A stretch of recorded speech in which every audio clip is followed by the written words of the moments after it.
Committee will come to order. Good morning, everyone, and welcome, everyone. Today we have important business to do. Before I start, I will tell everyone, those of you in the audience, we're so glad to have you here. Thanks so much for coming. This is a public hearing. It is also the official business of the United States of America, and as a result of that, the committee has a zero tolerance policy for interruptions or for attempts by anyone in the room to communicate with somebody up here or the witness. So as a result of that, if you do disrupt, you will be arrested. You'll be banned for a year. However, I'm told that we have some guests today who have completed their ban and are back with us again today. We hope you've had the time to think about your indiscretions and will behave yourself today. If you don't, as a persistent violator, you'll be banned for 3 years this time. So in any event, welcome to everyone, and certainly Secretary Rubio, we're glad to have you here, and welcome back. The new co-pilot I got, Pete, is doing just fine in the seat you used to sit in, and I'm glad to have him. Thank you so much for being here. We were a little afraid we were going to lose you to the Miami Dolphins there for a while, but I guess that went a different direction, so it's certainly our gain. I'd like to start this hearing on the Venezuela situation by recognizing the brave men and women who participated in this operation. The intelligence gathering, planning, and execution were incredible. Only the U.S. could have pulled off this mission, and that's only because of the dedication and professionalism of each and every one of our service members. As we know, much of their work is done in secret, but I do hope these people will receive the accolades that they so rightly deserve. I also want to acknowledge the leadership of President Trump that he has shown, and also you, Secretary Rubio. It's no easy job keeping drugs and narco-terrorists off our streets and keeping Americans safe. Thank you for extraditing Nicolas Maduro and bringing him to account for his many crimes against the American people. Let me reiterate a point that I've made many times on the Senate floor. President Trump's actions against narco-terrorists and his capture of Maduro have made America safer. Every American should be thanking Donald Trump and Marco Rubio for what they have done. There are a lot of Americans today who wouldn't be alive if not for your commitment and dedication to stemming the flow of drugs into our country. The actions in Venezuela were limited in scope, short in duration, and done to protect U.S. interests and citizens. What President Trump has done in Venezuela is the definition of the president's Article 2 constitutional authorities as commander-in-chief, and wholly consistent with what other presidents' efforts and what they have done and actions they have taken to protect the American people from threats in our own hemisphere.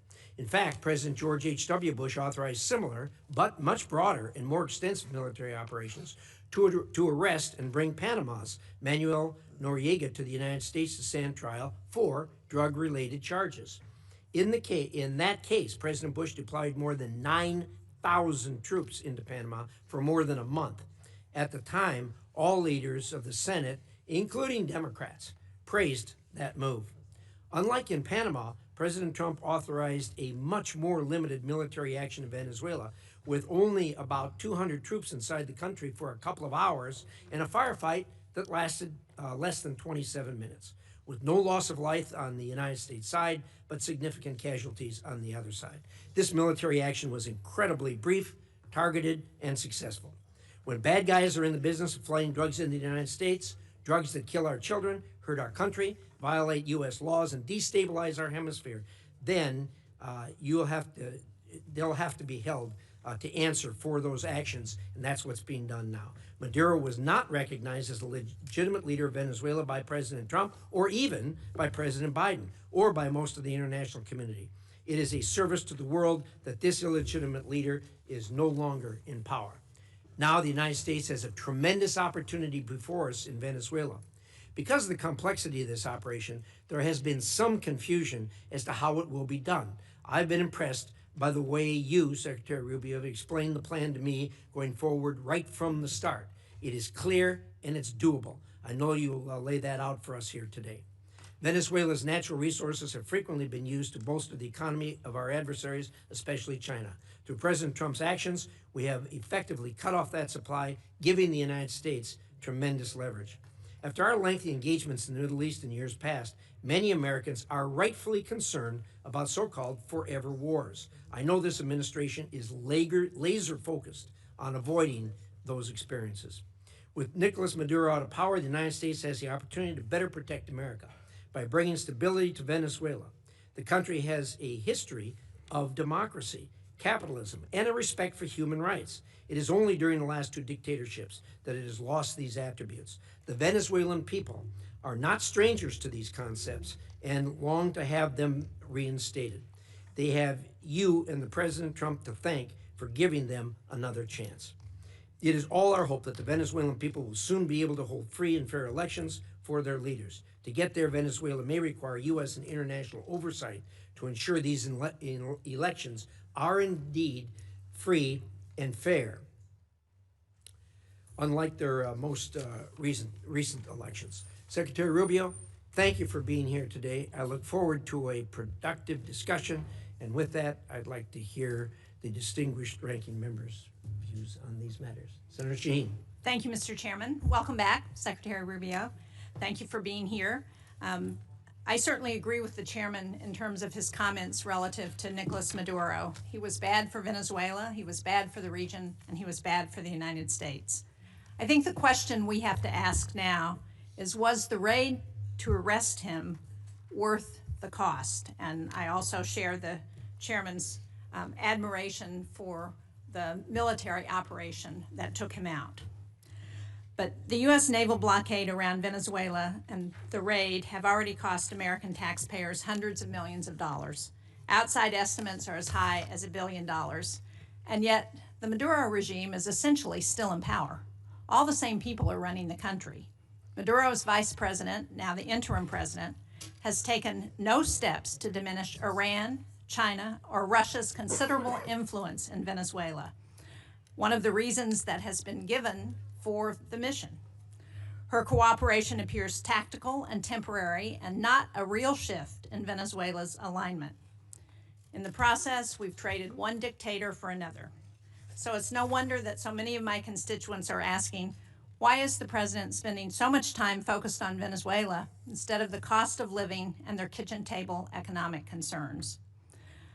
Unfortunately, I think this has been a pattern across the administration, losing sight of what actually advances America's interests and delivers results for the American people. Take the elimination of personnel and departments that were critical to our national security, for example. These are cost-effective tools like Voice of America that help us advance America's interests globally. And Mr. Secretary, as you remember, you strongly supported most of these programs when you were on this side of the dais. The administration says those cuts were about saving money, but the total federal spending last year went up by 4%, not down. We spent more, not less.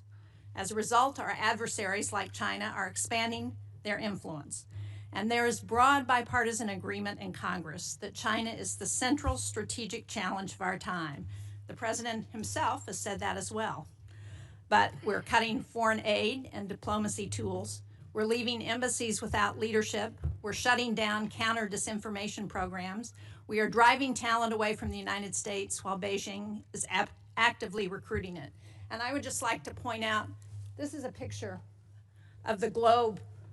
These are countries where China has ambassadors in those countries. All of the red, those are China. And places where their diplomats are on the ground, except of course for China, which is in blue, and they don't need to put diplomats there.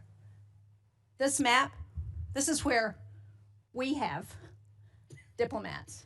You can see the red is where we're filled, and look at all of the white, where we do not have ambassadors on the ground. We're even giving China some of our most advanced semiconductors. And after a year of tariffs that were supposed to make us stronger, China has posted the largest trade surplus in history. And American families are paying more at a time when the prices were already too high. Since the start of the tariff campaign in 2025, U.S. manufacturing employment has fallen by anywhere from 50 to 70,000 jobs, depending on whose estimates you look at. That's a trend that undercuts promises that tariffs would bring factory jobs roaring back. And instead of creating a united front against China, we're pushing our closest allies into their arms. Just look at Canada, whose business with the state of New Hampshire has been really critical. They recently cut a trade deal with China because they no longer view the United States as a reliable partner. Pushing allies away like that is not strategic competition. It is unilateral disarmament. We see the same gap between rhetoric and reality in how this administration deals with other authoritarian regimes. At a time when Iran is violently cracking down on protests, the U.S. is coming to agreements to deport Iranians in this country back to Iran, people who will face persecution and interrogation by Iranian security forces. And yet President Trump told the Iranian people that help was on the way. But the United States has largely stood on the sidelines as the situation has deteriorated. Americans are right in thinking that the Trump administration is tougher on our allies than on most of our adversaries. I just returned from Denmark, where I met with Danish and Greenlandic leaders. Senator Coons was also on that trip. He led it.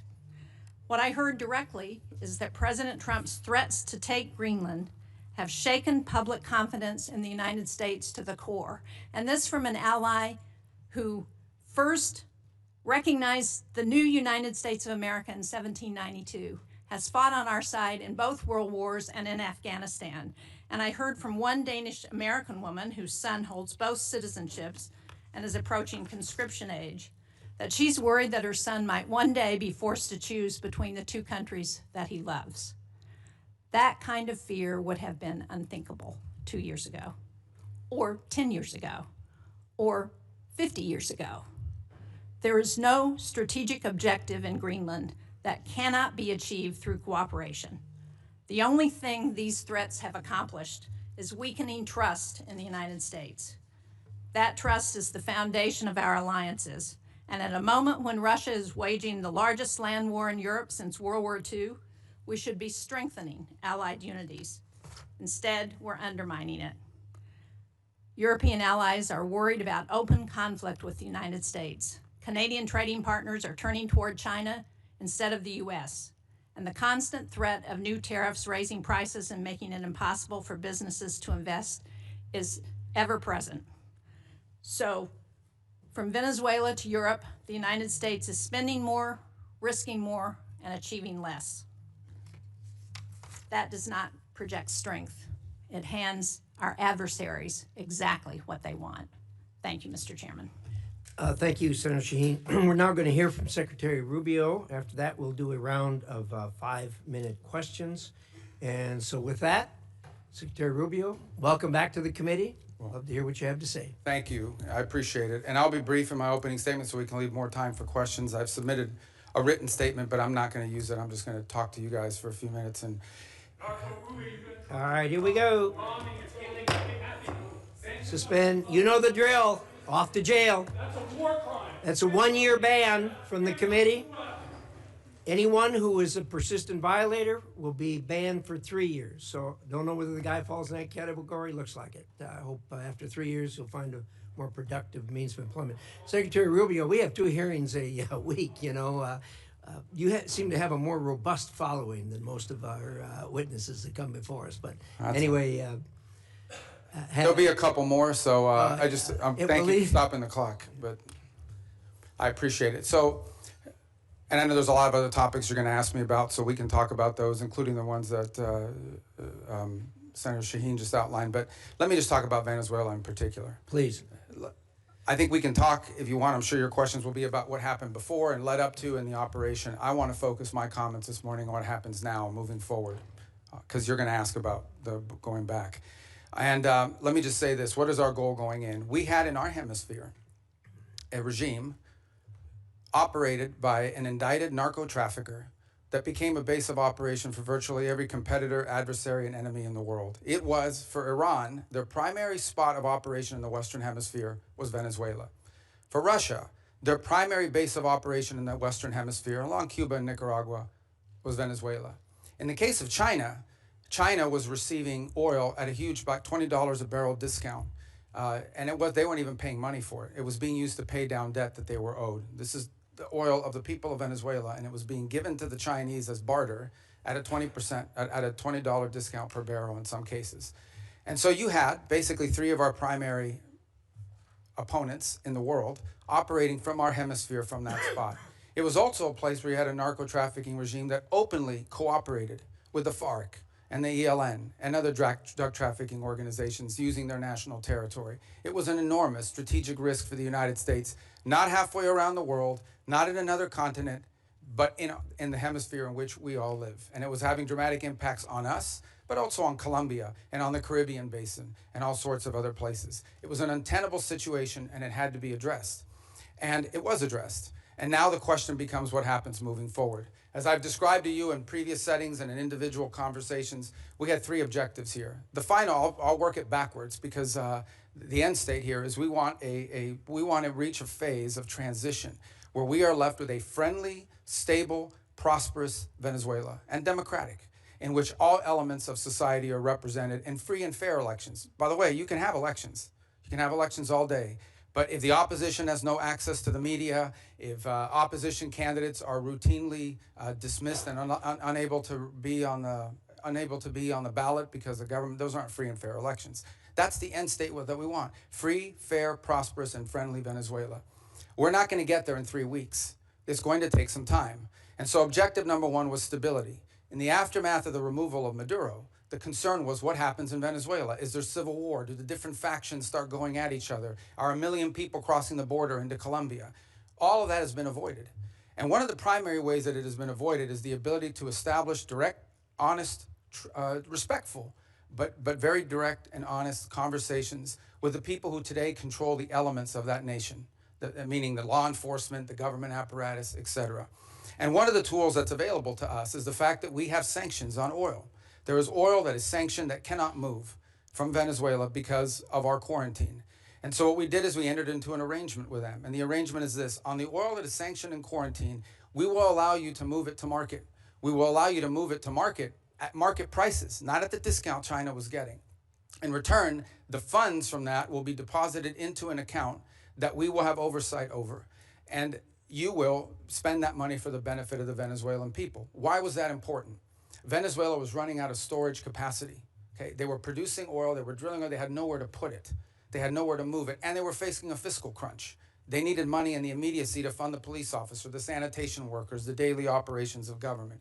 And so we've been able to create a short-term mechanism. This is not going to be the permanent mechanism, but this is a short-term mechanism in which the needs of the Venezuelan people can be met through a process that we've created, where they will submit every month a budget of this is what we need funded. We will provide for them at the front end what that money cannot be used for. And they've been very cooperative in this regard. In fact, they have pledged to use a substantial amount of those funds to purchase medicine and equipment directly from the United States.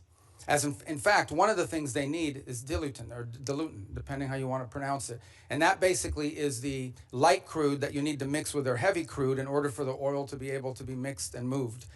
They used to get 100% of that from Russia. They are now getting 100% of that from the United States. So we're using that short-term mechanism both to stabilize the country, but also to make sure that the oil proceeds that are currently being generated through the licenses we'll now begin to issue on the sanctioned oil goes to the benefit of the Venezuelan people, not to fund the system that existed in the past. The second is a period of recovery. And that is the phase in which you want to see a normalized oil industry. Again, look, we've got plenty of oil. There's plenty of oil all over the world. Canada produces heavy crude, so it's not like Venezuela's oil is unique in that regard, despite the fact they have the largest known reserves in the world. It's not irreplaceable. But we understand that that is the lifeline. Their natural resources are going to allow Venezuela to be stable and prosperous moving forward.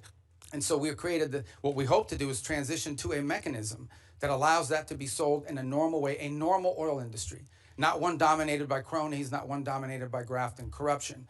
To that end, the authorities there deserve some credit. They have passed a new hydrocarbon law that basically eradicates many of the Chavez-era restrictions on private investment in the oil industry. It probably doesn't go far enough to attract sufficient investment, but it's a big step from where they were 3 weeks ago. So that's a major change. We can address some of the other components, but I'll run out of time. But one of the parts of the transition phase, or the recovery phase, is beginning to create space for different voices inside of Venezuelan politics to have an ability to speak out. Part of that is the release of political prisoners. By some estimates, up to 2,000. They are releasing them. They are releasing them probably slower than I would like them to, but they are releasing them. And in fact, you're starting to see some of the people being released beginning to speak out and participate in political life in the country. We have a long ways to go. Look, we can talk in more detail about all of these things. Suffice it to say, I'm not here to claim to you this is going to be easy or simple. I am saying that in 3.5, almost 4 weeks, we are much further along on this project than we thought we would be, given the complexities of it going into it. And I recognize that it won't be easy. I mean, look, at the end of the day, we are dealing with people over there that have spent most of their lives living in a gangster paradise. So it's not going to be like from one day to the next, we're going to have this thing turn around overnight. But I think we're making good and decent progress. It is the best plan, and we are certainly better off today in Venezuela than we were 4 weeks ago.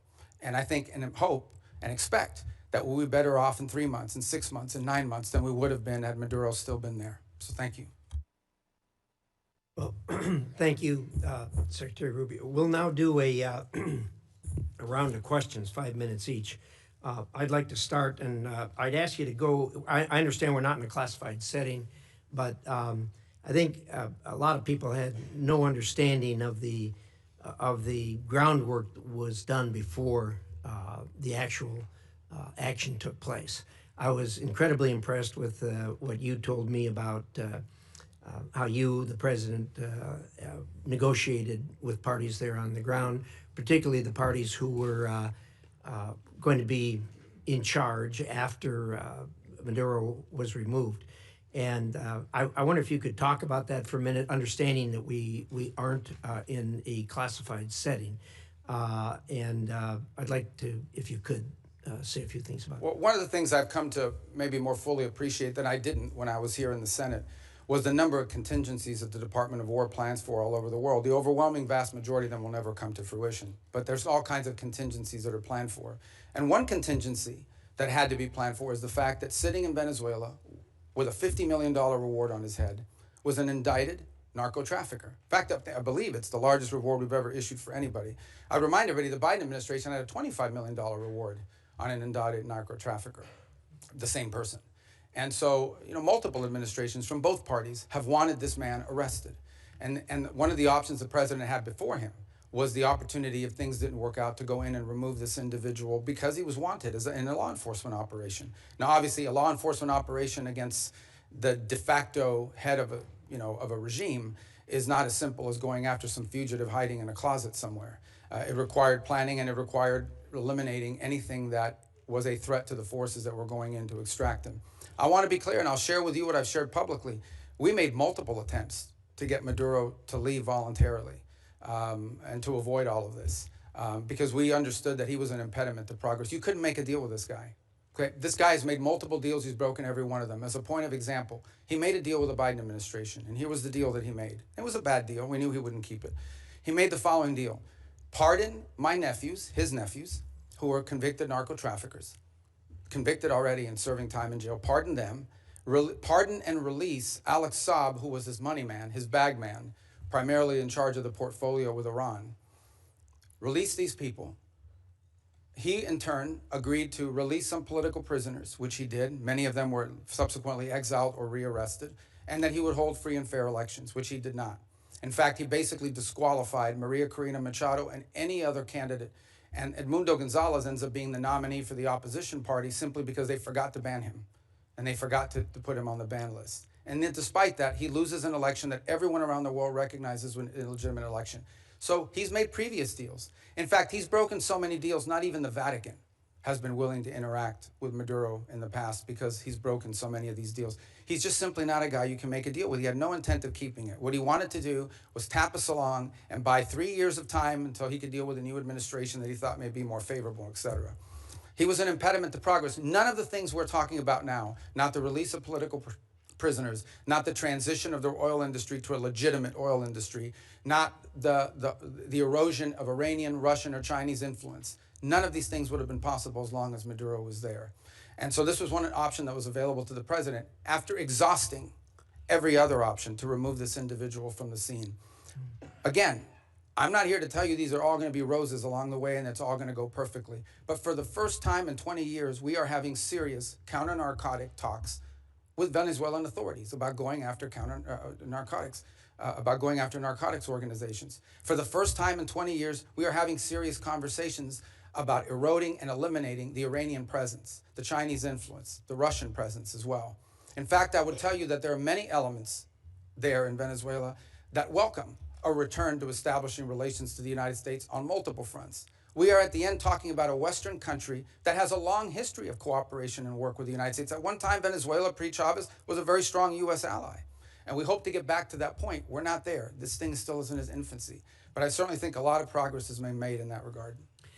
I was impressed with your description of the fact how careful you were in the operation not to dismantle either institutions or infrastructure, because you wanted to see the Venezuelan people take that over and get back on their feet again. I think that was really a wise decision to make and have it as surgical as it was.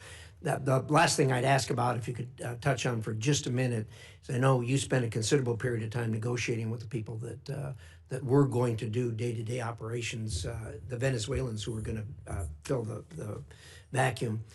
How's that going, and how do you feel about where we are there? Well, first of all, let me understand something. I spent 14 years in the U.S. Senate going after these people pretty hard, along with many of you. So, I mean, I understand who they are, and I understand this portfolio from a personal level quite well. So we're very realistic about what we're dealing with here. We also understand that in geopolitics, sometimes that's required. And in this particular case, there are an alignment of interests. And we certainly think that the approach we're taking is preferable to some of the other alternatives that people speculate about or fear. And I would say at this point, I do have to characterize, again, being realistic, clear-eyed, and understanding that there will be impediments and unexpected events along the way. What we have found so far is cooperation, respect, dialogue, and it's not just me. As has been reported in the media, Director Ratcliffe traveled to Caracas and met with leaders there and discussed important items of potential cooperation. I've also discussed, and I think I've alerted some of you, that we have Laura Dogue, who was our ambassador to Nicaragua in the past and to Honduras, will be taking over the Venezuelan Affairs Unit, first in Bogota, but ultimately in Caracas. We've had a team on the ground already there. We already had 70 locally employed that sort of maintain that facility, but we have a team on the ground there assessing it, and we think very quickly we'll be able to open a U.S. diplomatic presence on the ground, which will allow us to have real-time information and interact, by the way, not just with officials in the regime and with the interim authorities, but also interact with members of civil society, the opposition. We think we're going to be much further along when we get them along the way. They've been very cooperative on that front. Obviously, there's some hard asks along the way. We'll see what the response is to those. But whether it's General Kane with his counterpart, or Director Ratcliffe, or myself with Delcy Rodriguez, we've established what I think so far has been a very respectful and productive line of communication as we go through this stabilization phase and towards the recovery phase. But there's a lot of work to be done here, and we ultimately are going to judge actions, not words, and that's what we're hoping to work towards. Well done, Senator Shaheen. Thank you. I'm pleased that we are looking at a diplomatic presence in Venezuela in the near future. I think that's very important. But the DEA has reportedly identified Delcy Rodriguez as a significant actor in the drug trade. Do you agree with that? And if you do, how are we to assure the American people that the money that's going to Venezuela is not going to any of the cartels or drug running? Yeah, and that, well, first of all, on the first point, I would say she's not indicted the way Maduro and his wife were. So I'm not going to speculate about newspaper articles and what law enforcement is working on. If in fact there were such an investigation, that's something that we would speculate on. Suffice it to say that this was not a normal system. We all should stipulate to that, okay? That regime, as everyone understood, was held together by corruption. The glue that kept people together was not loyalty to Maduro. It was the fact that these 5 guys had 5 separate oil fields that were assigned to them. These people had drug routes. I understand that. So that's going to be clear. I'm not defending the regime. In fact, I'm concerned that we haven't really changed the regime enough, and that America's dollars are still going to drug runners and to significant organizations who we don't want to have benefit from the funding that we're selling now of oil and providing to the Venezuelan Yeah, government. look, no, I acknowledge that we are dealing with, as I told you, with individuals that have been involved in things that in our system would not be acceptable to us in the long term. By no means is our policy to leave in place something permanent that's as corrupt as you've described.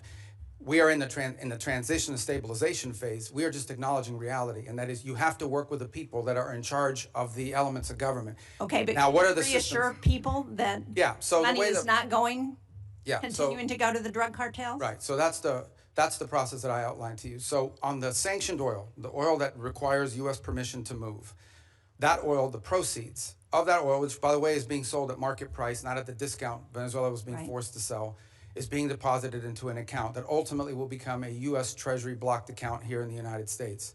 They will submit, we will at the front end say this is what this money can be spent on these things. We will submit to them. They will submit to us a budget request. We want to use this money for these things, and part of the proceeds will go to fund a audit process to make sure that that's how the money is being spent. So and that's there how is- we intend to handle those funds in the short term. There's an actual audit process that's been set up? Who is It will be set up, and responsible? we have a couple options. One option is the XM Bank. They have expertise as bankers and being able to do some of that option. There may be some others in place. We haven't finalized what that audit process would be. We've only made one payment, and that payment we did, and retrospectively will be audited. But it was important we made that payment because they had to meet payroll. They had to keep sanitation workers, police officers, government workers on staff. It was a $300 million payment. Right, so it's been reported that the oil sold for $500 million, that $300 million went to Venezuelan government. What happened to the other $200 million? It's still sitting in the account, is my understanding at this time. The account in Qatar? Well, the account, yes, but that will ultimately be that's a short-term account. Ultimately, it will be a U.S. Treasury blocked account in the United States. And will it also be audited? Correct. Well, the audit will be on the expenditures. At the front end, we'll tell them this is what the money can be spent on. Again, I'm not talking about all the other revenues the Venezuelan government may have. We're talking about the revenues from the sanctioned oil. At the front end, we will say this is what the allowable expenses are. And then they will agree to fund, as part of the overall cost, they will pay for and fund an audit system acceptable to us to ensure that that's how the money was spent. And can you report to this committee once that audit system is set up? Oh, absolutely, yeah. I'd like to change the topic in my short time that I have left, because when you were a member of this committee, you authored legislation to prevent President Trump from unilaterally leaving NATO, you and Senator Kaine. Do you still believe that the U.S. benefits from NATO? We do. I mean, but NATO needs to be reimagined as well in terms of the obligations. And this is not new to this president. Multiple presidents have complained about it. I think agree. this president just complains about it louder than other presidents. Well, I'm just trying to be get a clear answer on where this administration stands relative to NATO, because it's been a very fuzzy message over the last year. And do you agree that we're stronger in confronting China when we do so with like-minded partners, and that China is still the number one threat that we face in the United States? Yeah, but our like-minded partners have to have capability, and that's been part of the problem, is the erosion in European defense capabilities, because they've taken vast amount of the monies that these are rich countries. And because of the NATO umbrella, it gave them the flexibility to spend a tremendous amount of their revenues on social programs and not on defense. Now, maybe that trend line will begin to change. Well, but it's it already needs to begun to change, frankly, and thanks. And I think the president deserves credit for that, for the fact that there is now a commitment for 5% of GDP to be spent on defense. But part of that strength also comes not just from having the mechanism, the military might, but it also comes from the unity with our allies. And to the extent to which that unity is undermined, like the talk about Greenland and antagonizing Denmark, then it undermines NATO's ability. And the only people who are excited about that are Vladimir Putin and President Xi. Yeah, well, I would say that I think our alliances in NATO ultimately are something that's going to work out. Our partners understand the importance of the U.S. presence in NATO. Without the U.S., there is no NATO. And we understand that in order for NATO to be stronger, our partners need to be stronger. And one of the things we've explained to our allies in NATO is the United States is not simply focused on Europe. We also have defense needs in the Western Hemisphere. We have defense needs in the Indo-Pacific. And it will require us. We may be the richest country in the world, but we don't have unlimited resources. And as we reassign Exactly resources, why we want to have allies and partners to help us as we're looking at conflicts around the world. And when we antagonize our allies and partners, and when we send Canada to do a trade deal with China instead of coming to New Hampshire or the United States, it weakens our ability to confront adversaries. Yeah, but our allies have to be two things. They have to be willing to step up, but they also have to be capable of stepping up. And frankly, many of them have not. I mean, Spain is still not doing the 5%. I mean, there are countries that are still not doing. And in fact, Mark Rutte yesterday pointed out that if without the United States, the countries of Europe would have to spend 10% of their GDP for the next 20 years to be able to make up the whole. So I do think there needs to be a rebalancing, and hopefully we'll have cooperation. I think we will. Rutte has done a great job of managing all. And I'm not arguing that point with you. As I said, I agree with what the president has asked of our European allies. What I'm arguing with you about is that his rhetoric is undermining NATO and our partnerships with our allies, and that's a problem. Thank you, Mr. Chairman. Thank you, Senator Shaheen. Senator Ricketts. Thank you, Mr. Chairman. Thank you, Mr. Secretary Rubio, for being here. So some of the comments from my colleagues on the other side of the aisle are difficult to square with the record. The goalposts didn't move, nor did Maduro change. The only thing that changed was President Trump acted on what members of both parties said needed to happen. And did so, by the way, with an operation that will go down in history as one of the most impressive and tactically proficient to be ever carried out. So, Secretary Rubio, I'd like to get your response to a few yes or no questions. I know that's typically not your nature, but please bear with me here a moment, okay? All right, let's hear them first. I hate game shows. Go ahead. For years, the United States had a standing bounty on Nicolas Maduro, correct? Have what, I'm sorry? A standing bounty on Nicolas Maduro. Oh, yes. And this bounty was increased by both the Biden and Trump administrations, correct? Correct. And despite that bounty, did Maduro remain in power? Yes. Did he continue to support drug traffickers? Oh, yes. Was Operation Absolute Resolve a law enforcement operation supported by the military? It was. Did that operation successfully remove Maduro and his wife, and they were taken into custody? Yes. Great questions. Thanks. Were any service members, law enforcement officers killed in that operation? No. Not any of ours. None of ours, right. Has there largely been a broad support across Latin America for Maduro's removal? Yes. And is the United States better off with Nicolas Maduro in custody? Yes, and Venezuela too. Right. I realize that you'll hear differing views during this hearing, but I want to at least offer my personal congratulations to you and everybody who helped carry this out, because the world is better off without Nicolas Maduro. A few weeks ago, you briefed the Senate on your three-phase plan. You've been talking about it here today on stabilization, recovery, and the transition in Venezuela. Is there anything this Congress can do to be helpful in executing on that plan? There will be in time, there's no doubt about it. On the stabilization front, in order to stabilize it, for example, we're going to have to begin to provide some licenses through OFAC. So as an example, if a company wants to go down and explore the opportunity to do some economic activity in Venezuela, they will require a license from Treasury to be able to do that. And so that doesn't require congressional action, but I wanted you to be aware of it when you start to see some of these things. Some of these are just exploratory. The second is, I think in time, look, Venezuela is a very wealthy country. This is not a country that's going to require money from the United States to rebuild, to stabilize, to transition. It really isn't. It has the ability to be, and it has been historically, the wealthiest country in the Western in Latin and South America, and in many cases. The problem is that the wealth of the country was being stolen. And so part of both the recovery and the transition phase is ensuring that you leave in place a prosperous, free, democratic, allied with the United States and friendly, but also prosperous Venezuela, where the resources of the country are being utilized responsibly and to the benefit of the people and their economy. So in time, I imagine we will be coming back to you with specific legislation that may be required to assist in that function. But we don't expect that this is going to require any spending on our part. On the contrary, unlike many of the other parts of the world we've gotten involved, Venezuela we're not spending any money in Venezuela right now other than whatever it costs to stand up our embassy. Let me switch gears on you a little bit. One of the common criticisms after Maduro's capture was that this would incentivize communist China to take similar actions in Taiwan. In my opinion, this couldn't be further from the truth. For starters, communist China doesn't care about international law or norms. They've demonstrated that repeatedly. Just ask the Philippines. Nor does it believe in international law, even applies to Taiwan. But most importantly, Xi Jinping's calculus on whether to take kinetic action against Taiwan rests solely on whether or not he believes he will be successful or not. In this sense, the tactical proficiency displayed during Operation Absolute Resolve may have actually given Xi more pause to take than in taking action in Taiwan. Because despite its massive military buildup, the PLA continues to lack the experience so clearly on display that the United States demonstrated in Maduro's capture.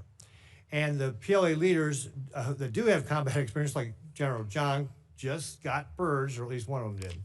So, Secretary Rubio, do you believe that the operation to take Maduro into custody will have any impact on Communist China's actions or intentions toward Taiwan? No, look, the situation on Taiwan is a Xi legacy project that he's made very clear that that's what he intends to do. And that's going to be irrespective of anything that happens in the world. Your point, though, is well taken, and that is the U.S. in conducting this operation, I think, was certainly startling to China, to Russia, to Iran, to any adversary around the world, because the U.S. is the only country in the world that could have done this operation. Mr. Chairman, if I could just real briefly, I just mentioned General Zhang getting purged here. He was obviously a very important official in China. Can you share with us just your assessment on what that means, that Xi just purged one of these? Well, this is, I think, part of a pattern we've seen over the last few years, which is a purge of leaders in their military. They're spending a lot of money on their military, and obviously some of these guys are stealing that money, and they're trying to address that. So it's an issue internally in their system. They're obviously not sharing with us or talking to us in depth about any of that, but it's certainly something we watch with interest. Okay. Thank you, Mr. Chairman. Thank you, Senator Ricketts. Senator Coons. Thank you, Mr. Chairman. Thank you, Secretary Rubio. Good to be with you again. My basic question is, what are we doing here? What is the point? What is the goal of this hearing? How do I know? As you know well, having served on this dais alongside me for 14 years, this is an oversight hearing. And the purpose of oversight is to encourage, if necessary, to compel consultation between the administration and Congress. And I just wanted to raise with you at the outset, of course, the Commander-in-Chief has, under Article 2, the power to defend the American people against an imminent threat or an incoming attack. How else could we be kept safe? But our Article 1 power requires consultation. I'll agree with all of my colleagues. Nicolas Maduro is a bad guy. He was indicted. There was a bounty on his head over several administrations. His removal, flawlessly executed by American troops, thankfully none of them hurt, did cost the lives of 75 to 100 Venezuelans and Cubans, was a dangerous and high-risk maneuver. I am glad that it ended as well as it possibly could. But the point here that I want to make first is that it was rehearsed for months. The administration had a number of contingencies it was trying to navigate through. But over the course of months, when the administration was taking strike after strike after strike against drug trafficking boats, in several instances where senior leaders of the administration briefed this committee and others, we were told that military action to remove Maduro was not on the table, that the campaign to try and deter drug trafficking was not going to include the exact military action that followed. Yet it was being rehearsed. If there was time to practice, there was time to consult. And consulting with Congress is not just some high-minded principle, not some abstract thing, not a nice to have, it's a got to have. And look, the chairman opened by saying that this was limited in scope and duration, that it was executed flawlessly, and we should all be happy about the result. That much I agree with. But our president continues to threaten Delcy Rodriguez and the remnant of the Maduro regime with military force if they don't comply. We should know, what are the policies, what is the path, what is the plan forward? You and I both know the long and painful history of wars that began and seemed to be resolved and then opened up into excruciating, expensive, years-long conflicts. In Iraq in particular, in Libya and elsewhere, things do not always go as planned. And so consultation with Congress that is truthful and forthcoming and transparent is critical. In your service in this body, you knew that, you experienced it. I was in the room as you held to account members of previous administrations for not coming forward as they should have. So, look, in order to avoid our men and women in our armed forces going into harm's way, doubting whether they have the support of the Congress, consultation, hearings, and deliberations are required. I understand the risk of leaks. That's a risk every administration takes. But at the end of the day, our framers entrusted the power of the declaration of war to this body, not to the executive. And where there is the time to consult, there has to be consultation. Second, I just wanted to talk about allies and alliances. I was just in Europe. I led a bipartisan delegation, as Senator Shaheen referenced, to Denmark. And our president's comments about NATO, about Denmark, and his attempts to coerce Denmark into giving up Greenland are appalling. They profoundly harmed our security. And I am asking you to do everything you can to reinforce our commitment to NATO. I was concerned that you just said NATO needs to be reimagined. Let's just be clear about the record. You know as well as I, Article 5 has only been invoked once, and it was in defense of us after we were attacked. Danes and soldiers from almost every other NATO ally deployed and served, fought, and died. 52 days.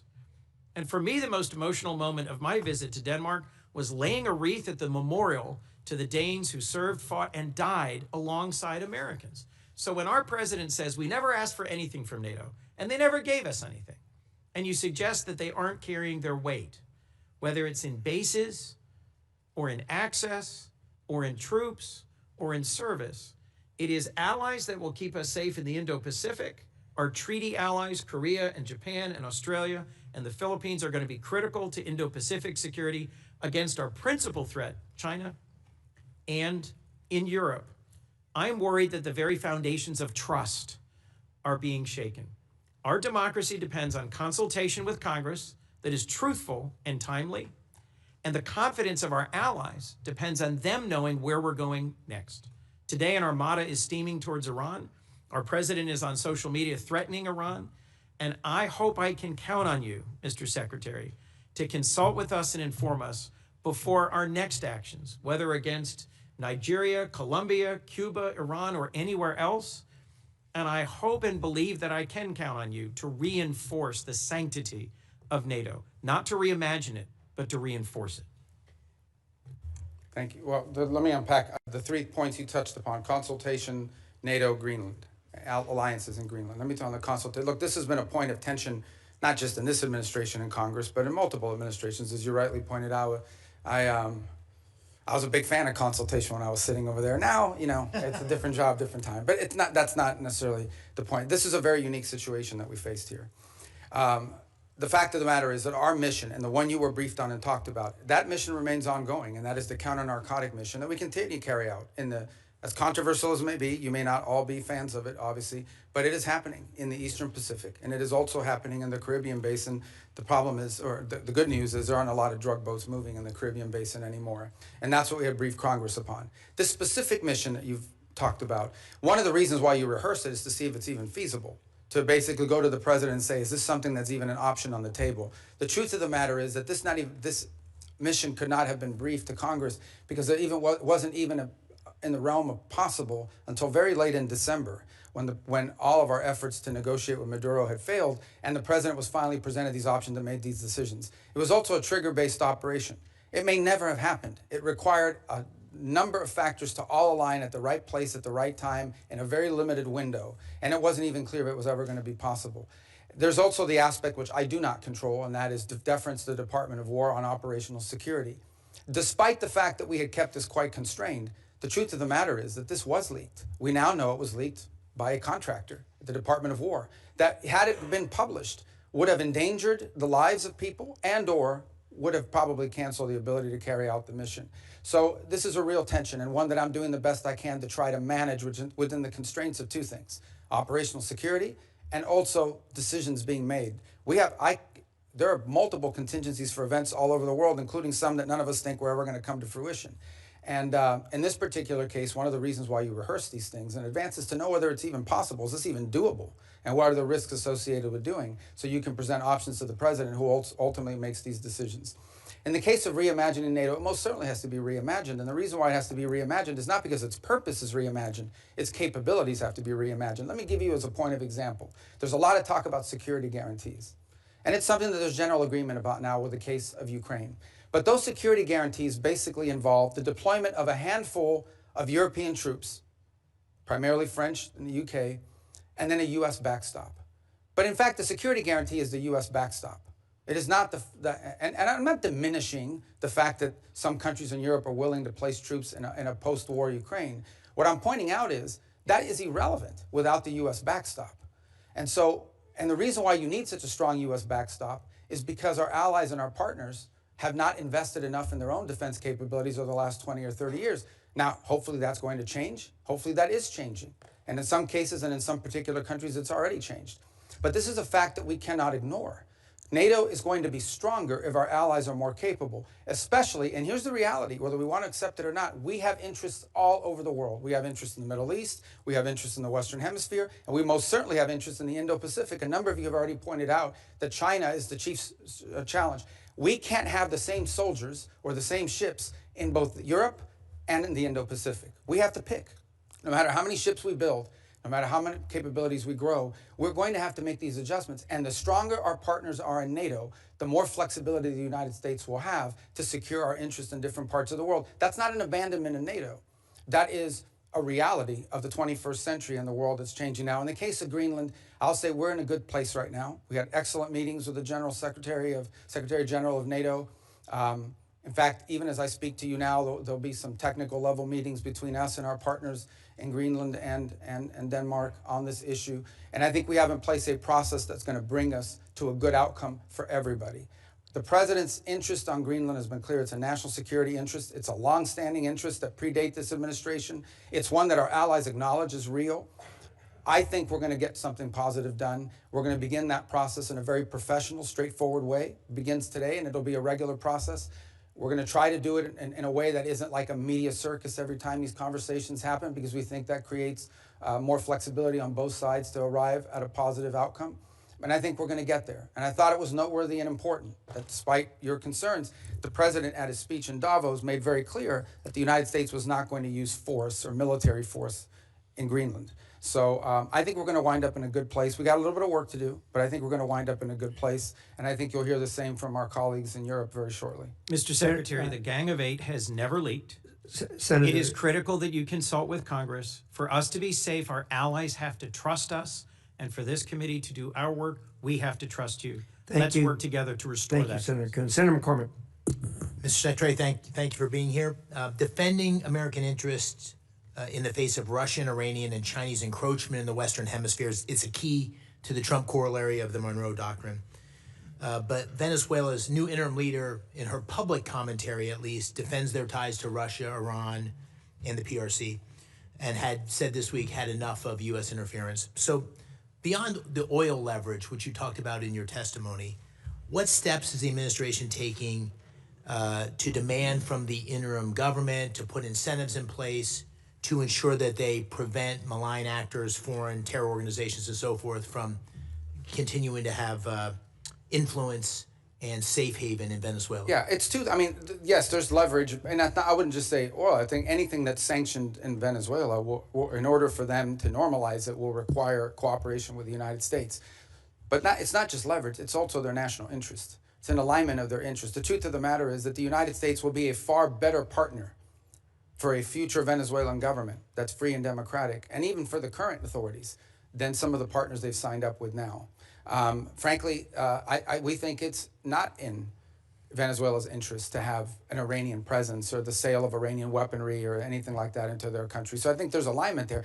We think and can argue that some of these criminal elements, which they've allowed to act with impunity in parts of their country, is a deal with the devil. In the short term, it provided revenues to some corrupt regime officials, but in the long term has created real destabilization, not for just them, by the way, but also for Colombia. Just understand something. The FARC dissidents and the ELN operate with impunity from Venezuelan territory. They control Venezuelan territory. Yeah. And some of that was through deals with individuals aligned with the regime because they made money off of that. But we don't think that's in the long-term interest. Do they agree? And what's been expressed to us by leaders of the interim authorities is that they agree. And now we're going to test it. Despite the public commentary, there's a recognition, you think, and progress. Look, we all have politics. Yeah. Even in places like that. Suffice it to say what I've said from the very beginning, and that is we are going to judge based on actions, not words. And that's going both ways. You can tell us you're going to do all these great things. If you don't do them, you didn't do them. Or you can say, I'm not going to do these great things, but if you do them, you did them. Good. And I think we can point to some things now that show you, just as an example, think about it. Within 2.5 weeks of Maduro's removal, they passed reforms to the hydrocarbon laws, which basically roll back many of the Chavez-era restrictions on private ownership and investment in their country. It doesn't go far enough. It probably needs to do more, but that's extraordinary. That never would have happened 2 or 3 weeks ago. It certainly wouldn't have happened if Maduro was still there. So I think these are signs of progress. Do they still have political prisoners? They do. But many are increasingly being released every single day, and some are actually being released and beginning to speak out again. And we're going to watch very closely how they're treated and how that happens, because that'll be part of how we judge them and their actions. You touched on my second question, which is this long history of very sordid history for outside investors coming into Venezuela. And the president and you had a meeting with our energy leaders in the Oval Office to talk about the opportunity to invest. And there was, worries about the safety of investing. What steps beyond what you just described in terms of the hydrocarbon law, security guarantees for workers, any sorts of certainty that investors are gaining, which is going to allow them to have the confidence to move on the opportunities of Venezuela? Yeah, I mean, the first step is some of these investors or potential investors need to get a license from OFAC to be able to even explore this. Then they need to be able to go down there and meet with people and see what's happening and make that determination. Here's what I would say. Venezuela has a lot of oil. They do. But there's a lot of oil in other places too. Companies are only going to invest somewhere if they know we're going to invest, we're going to make our money back with a profit, and our land isn't going to be taken from us. And if you try to, there's a court we can go to and contracts we can enforce. That's the level of certainty that we're talking in terms of security. And that's part of this transition process. That's part of this recovery process, is to normalize their industry. Because if not, they'll just invest the money in Guyana, or they'll just invest the money in some other part of the world that has oil. They're not going to risk it. So it's to their benefit to have set up a normal, transparent process that encourages foreign investment, not just in oil, by the way, and other natural resources, but in other sectors of their economy. I mean, it's unlimited, whether it's retail, whether it's banking. I mean, a country that's prosperous and generating economic activity holds the promise of all sorts of economic activity. I'm going to try to squeeze in one more question, if Yeah. I could, just in my remaining seconds, just very briefly. We've heard such differing accounts, and the president has spoken strongly, you have as well, on the deaths in Iran and the horrible atrocities that are being committed. Can you give us some sense of, we see reports of thousands, tens of thousands. What's the State Department's best estimate of what's happened on the ground? Well, in the thousands for certain. And look, I think regimes, including that one in Iran, have learned that when you start shooting people in the head with snipers, it's effective. I mean, it works, and they've done it, and it's horrifying. And that's what we've seen. That regime is probably weaker than there's ever been. And the core problem they face, unlike the protests you saw in the past on some other topics, is that they don't have a way to address the core complaints of the protesters, which is that their economy's in collapse. And the reason why there's economies in collapse is because they spend all their money and all their resources building weapons and sponsoring terrorist groups around the world instead of reinvesting it back into their society. And as a result have taken on massive global sanctions, which has isolated their economy and their country. And so that's what the Iranian people are demanding, is that they stop doing that and start caring about them and get these sanctions off them. And this regime is unwilling to do it. So the core challenge is the protests may have ebbed, but they will spark up again in the future, because this regime, unless they are willing to change and or leave, have no way of addressing the legitimate and consistent complaints of the people of Iran who deserve better. Very good. Thank you. Thank you. Senator Murphy. Thank you very much, Mr. Chairman. Listen, I think the scope of the project that you are undertaking in Venezuela is without precedent. You are taking their oil at gunpoint. You are holding and selling that oil, putting for now the receipts in an offshore Middle Eastern account. You're deciding how and for what purposes that money is going to be used in a country of 30 million people. I think a lot of us believe that that is destined for failure. And I know that you're telling us today just to be patient, but a month later, we have no information on a timetable for a democratic transition. Maduro's people are still in charge. Most of the political prisoners are in jail. And by the way, those that have been let out have a gag order on them from the government. The opposition leader is still in exile. This looks already like it is a failure. You say you're in serious talks, but as you note, the Venezuelans are great at being in serious talks. They almost never deliver. So I'm just going to give you my three questions and hope that you'll answer them, because I do think we want to try to understand how to judge the efficacy of this as time goes on, because I worry you won't be back before this committee anytime soon, and to understand whether this is just facilitating corruption. both in Venezuela and here at home. So here are my three questions. First, reports are that you've given no bid licenses to two companies to sell Venezuela's oil. One of them is a massive donor to the president. To many Americans, that reeks.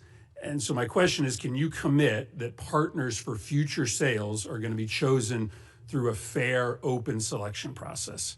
Second, if Delcy Rodriguez, who is an unelected leader, the head of Maduro's torture operation, is still in power 6 months from now, does that mean that your policy is a success or failure? How do we judge when we've had enough of Rodriguez?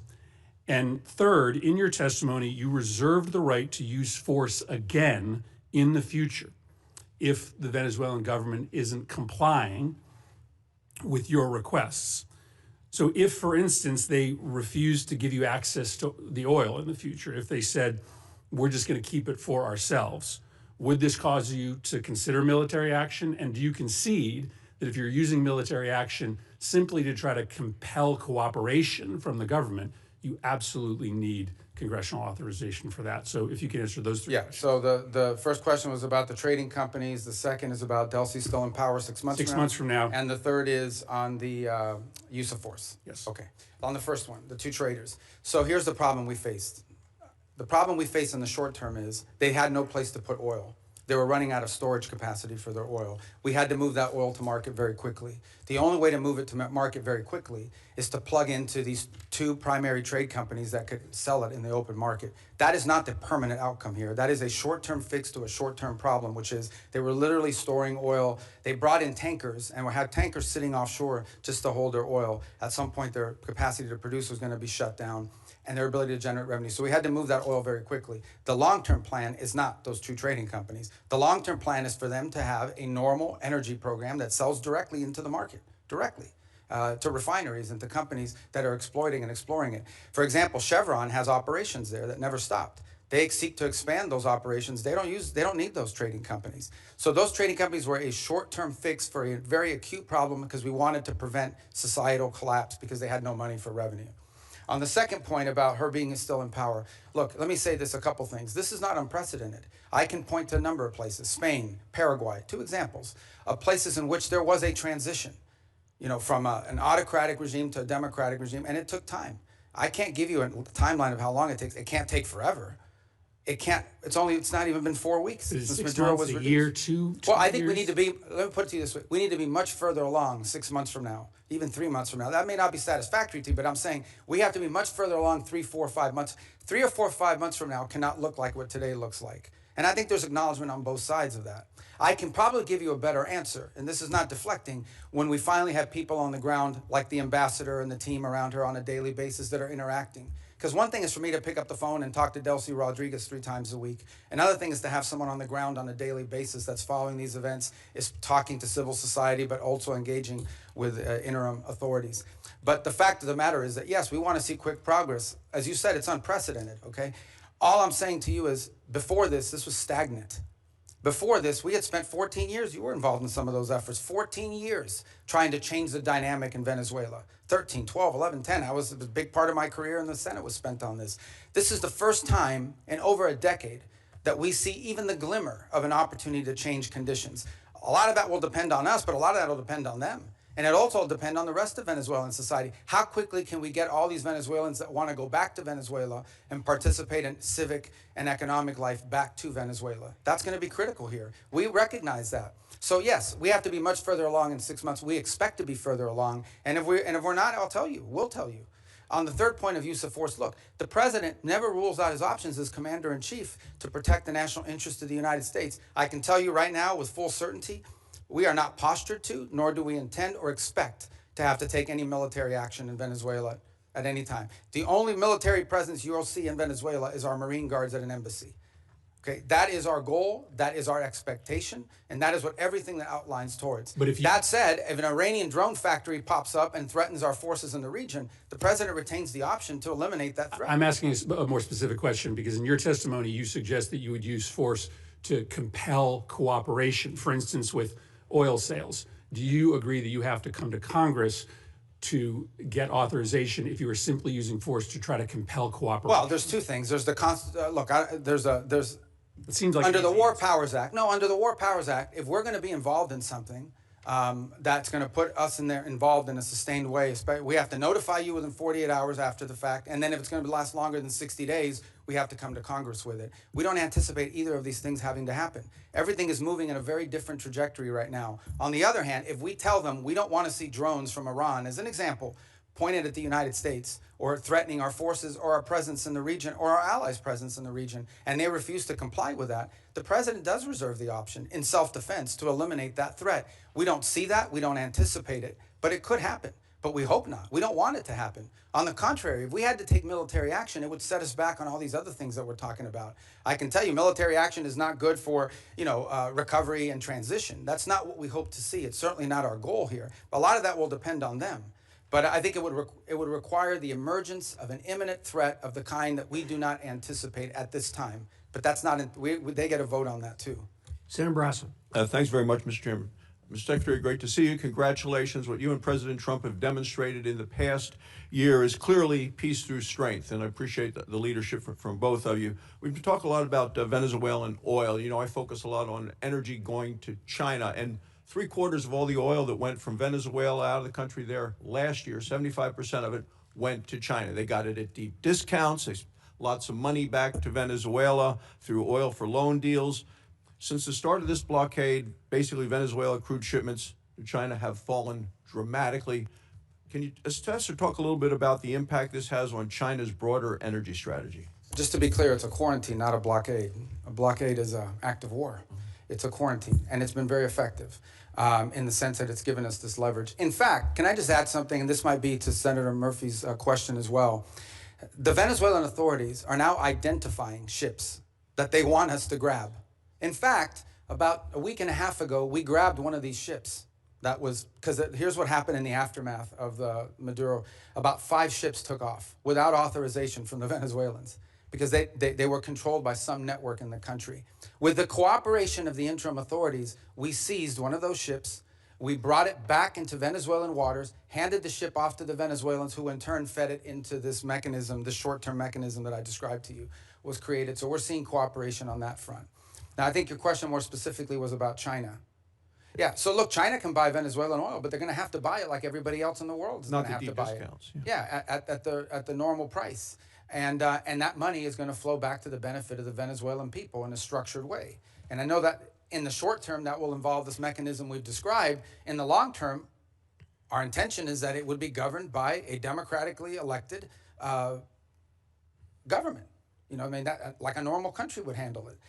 But it's not just about oil. There's other economic activity, the full spectrum. I mean, Venezuela was, and still, we're not talking about some third world country here. I mean, we're talking about a country that doesn't just have wealth, it has memory, it has history of economic activity, of people who own chains of pharmacies. I know some of these people who own chains of retail stores, including American retailers who had a presence there. We just want it to be a normal, prosperous country again, not a playground for Iran, Russia, and China in our own hemisphere. And we're going to try to help them get that because we think it serves our national interest. That will require actions on our part, not money, but ultimately that will require them. This is ultimately going to be on the Venezuelan people and Venezuelan society and Venezuelan leaders to make this happen. We're going to be there to help and assist and create the parameters for it, and we feel like we're making really good progress. If we make as much progress over the next 4 weeks as we've made in the last 3.5 weeks, I'll feel very good about that. If it slows down or it gets complicated, I'll certainly let you know. But our anticipation is that we're going to be able to continue to work cooperatively with them because it's in their interest and ours. But I will point out to this, after this operation happened, look at the people who criticized it. I mean, there were others. China, Russia, Iran, Hamas. These were the people that were upset about this strike and this raid and what we did. And I can tell you that in many countries in the Western Hemisphere, there was great pleasure in the fact that Maduro was removed and that it didn't involve an all-out war and an invasion. Since you mentioned Iran, and Senator McCormick mentioned Iran as well, a lot of oil is still going from Iran to China. 1 million barrels a day last year. Lots of that money goes back to Iran, to the dictators, the people that are actually killing others on the street. Can you talk a little bit about what we can do to prevent that from continuing to go and what we're doing to support the Iranian? Some of that is sanctioned oil. This requires the willingness to enforce those sanctions. And obviously that comes with a cost-benefit analysis. The Iranians are also capable of seizing ships and doing that in retribution. But that's certainly something that will be under consideration, and others have done that in the past. And we have seized, for example, weapons shipments in the past that involve Iranian, and in fact, some of the ships, remember, all of these ships that we're seizing with the oil are with court orders. They're either one of two things. We either have a court order from a federal judge that allows us to seize it because it's in violation of a sanction, or it's a flagless vessel in the shadow fleet. And many of these ships here involve Iran. And some of that oil was going to be ultimately transferred to the excess refining capacity that China currently has. As you mentioned the word shadow fleet, Senator Shaheen and I have legislation on subsea cables. I've asked you about that the last time we were here.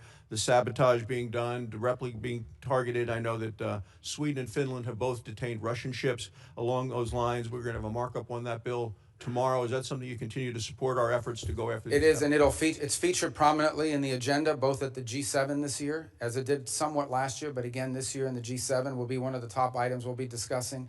And we've also been pushing it as a priority for NATO to consider. The two new things we want NATO to make a priority this year in our conversations are the undersea cable infrastructure and Arctic security, and the third is critical minerals and supply chains, because ultimately you can spend all the money in the world on weapons. If you can't make them because you're missing some chip that requires some mineral that China controls, you're in a lot of trouble. Thank you, Mr. Chairman. Thank you. Senator Kane. Thank you. We started this operation on September 2nd with the attack on Venezuelans and boats in open waters. And now we are nearly 5 months in. Next week is 5 months. Finally, a public hearing. Wow, how novel. Finally, a public hearing in the Senate or House. This is the first public hearing we've had. 200 folks who are on secret designated combatant lists have been killed. U.S. troops have been injured. Hundreds of millions of dollars have been spent. An armada amassed. The announcement of a new Monroe Doctrine, which does not land well in the Americas. Democrats have been asking over and over again, can we have a public hearing? Can we share what we know with the American public? Finally, a public hearing. But even that hearing is constrained. I'd like to talk about the complete weakness of the legal rationale about the strikes on boats in international waters, but I can't because the administration has only shared it with members in a classified setting. I can't tell you why the domestic rationale is hollow and the international rationale is hollow. I can't tell you why the rationale for attacking Venezuela is hollow because, again, the rationale has been shared with us in a closed setting. I can't share with you the grim details of the murder of shipwrecked survivors in open waters that we all know because we've seen the videos and we've questioned the U.S. military officials involved about legality because the administration will not release that publicly. They released the boat strike videos publicly, but they hid the second strike that killed struggling shipwreck survivors, even from Congress, for nearly 3 months, but I can't really talk to you about it. I can't talk to you about the weakness of the targeting criteria being used to attack boats in the Caribbean and Pacific. I would encourage any colleague, if you have not, go to the classified setting and ask for a briefing on each strike and ask this question: what was the evidence that there were narcotics on that craft? You will be very surprised if you ask that question about every strike. And so even in this first public hearing, 5 months in, there's a lot we can't talk about. If it was such a righteous operation, why is the administration and the majority in this Senate so jealously protecting the details about it from being revealed to the American public? I have Virginians deployed in this operation. I can't answer their families' questions. Thank God we're having a public hearing 5 months in. This is supposed to be the greatest deliberative body in the world. Mr. Secretary, who won the July 2024 Venezuelan presidential election? Oh, I think the whole world would acknowledge it was Edmundo Gonzalez. Who lost that election? Maduro. And his vice president, Delcy Rodriguez. Now, you have made the decision, the administration has made the decision in the aftermath of the attack that Delcy Rodriguez should be leading the country. Let me read something that President Trump said about her on January 14 about Delcy Rodriguez, who lost the election with Maduro. We just had a great conversation today, and she's a terrific person. I mean, she's somebody that we have worked with very well. Let me tell you what Delcy Rodriguez said the day after Venezuela was attacked. Governments around the world are simply shocked that the Bolivarian Republic of Venezuela is the victim and target of an attack of this nature, which undoubtedly has Zionist undertones. What the hell did Delcy Rodriguez mean when she said this attack had Zionist undertones? I'm assuming you have no idea. Oh, I have an idea what she meant. I mean, what's the question? What does she mean when she says this attack has Zionist undertones? Look, I'd have to answer, but let me understand in a broader context. No one here is telling you that this is what we want to see in the long term. Okay. This is not a campaign to leave in place the system that's currently in place. Let me switch. But we either have, but I mean, the criticism of us is, all right, go ahead. No, go ahead. I'm ready to switch now to talk about somebody that you That know you raised well. an important point. If I can get back to it, I will. You know well and you respect well Maria Corina Machado. Here's what President Trump said about her. Won the Nobel Prize in the aftermath of the attack on Venezuela. I think it would be very tough for her to be the leader. She doesn't have the support within or the respect within the country. She's a very nice woman, but she doesn't have the respect. What did President Trump mean by that? Yeah. First of all, I've known Maria Corina for probably 12 years, 13 have. years. Have dealt with her probably more than anybody, as much as anybody on this committee has for certain. And I'll be meeting with her today, in fact. And we met with her a couple weeks ago. So here's the reality, though, and I think what the president was pointing to, and I think Maria Corina would acknowledge this. The only way I talked to her last week. Well, She's very disappointed in those comments, and so are Venezuelans in my state. Okay, well, she didn't share that with me or with us, but I would sell this to you. For the president is acknowledging is that today, as it stands, whether we like it or not, the elements of control in that country, the people with the guns, the people that control the guns and the institutions of government there, are in the hands of this regime. So we either, on the one hand, we're getting criticized. Some people are saying we don't want regime change. On the other hand, we're being criticized for not undertaking regime change. Mr. Secretary, what we're trying to trigger here is a process of stabilization, recovery, and transition to something where Maria Corina and others can be a part of. And that's what we're working You have for. respect for her, don't you? Sure. Okay, great. My last question is this. And so does the president, by the way. He met with her. They had a great meeting. And he actually he spoke to her last week in my presence. Here's what he said after that meeting. We're talking to her, and maybe we can get her involved in some way. I'd love to be able to do that. Maybe we can do that. We'll set the terms for this Nobel Prize winner having a leadership role. Last question is this. You talked about the speech in Davos. Here's something the president said in Davos. I'm helping NATO until the last few days when I told them about Iceland. They loved me. They're not here for us on Iceland, that I can tell you. Our stock market took the first dip yesterday because of Iceland, so Iceland has already cost us a lot of money. President repeatedly mistook Iceland for Greenland, right? We're not mad at Iceland. They haven't cost us any money. The president just mistook the two countries for each other, correct? Yeah, he meant to say Greenland, but I think we're all familiar with presidents that have verbal stumbles. We've had presidents like that before. Some made a lot more than this one. Nice try. Thanks. All right, thank you. I thought he did well. Let's see. We got Senator Paul. Our founders debated extensively over which branch of government should have the power to declare or initiate war. Virtually unanimously, they decided, and what was entered into the Constitution was that the declaration or initiation of war would be the power of Congress. Now, we have many advocates, many of whom are here today, who have been advocates for an expansive notion of presidential power. They often argue that wars are not really wars, that they're kinetic actions or drug busts. I think, though, if you reverse the circumstances, it becomes very difficult for these arguments to hold up.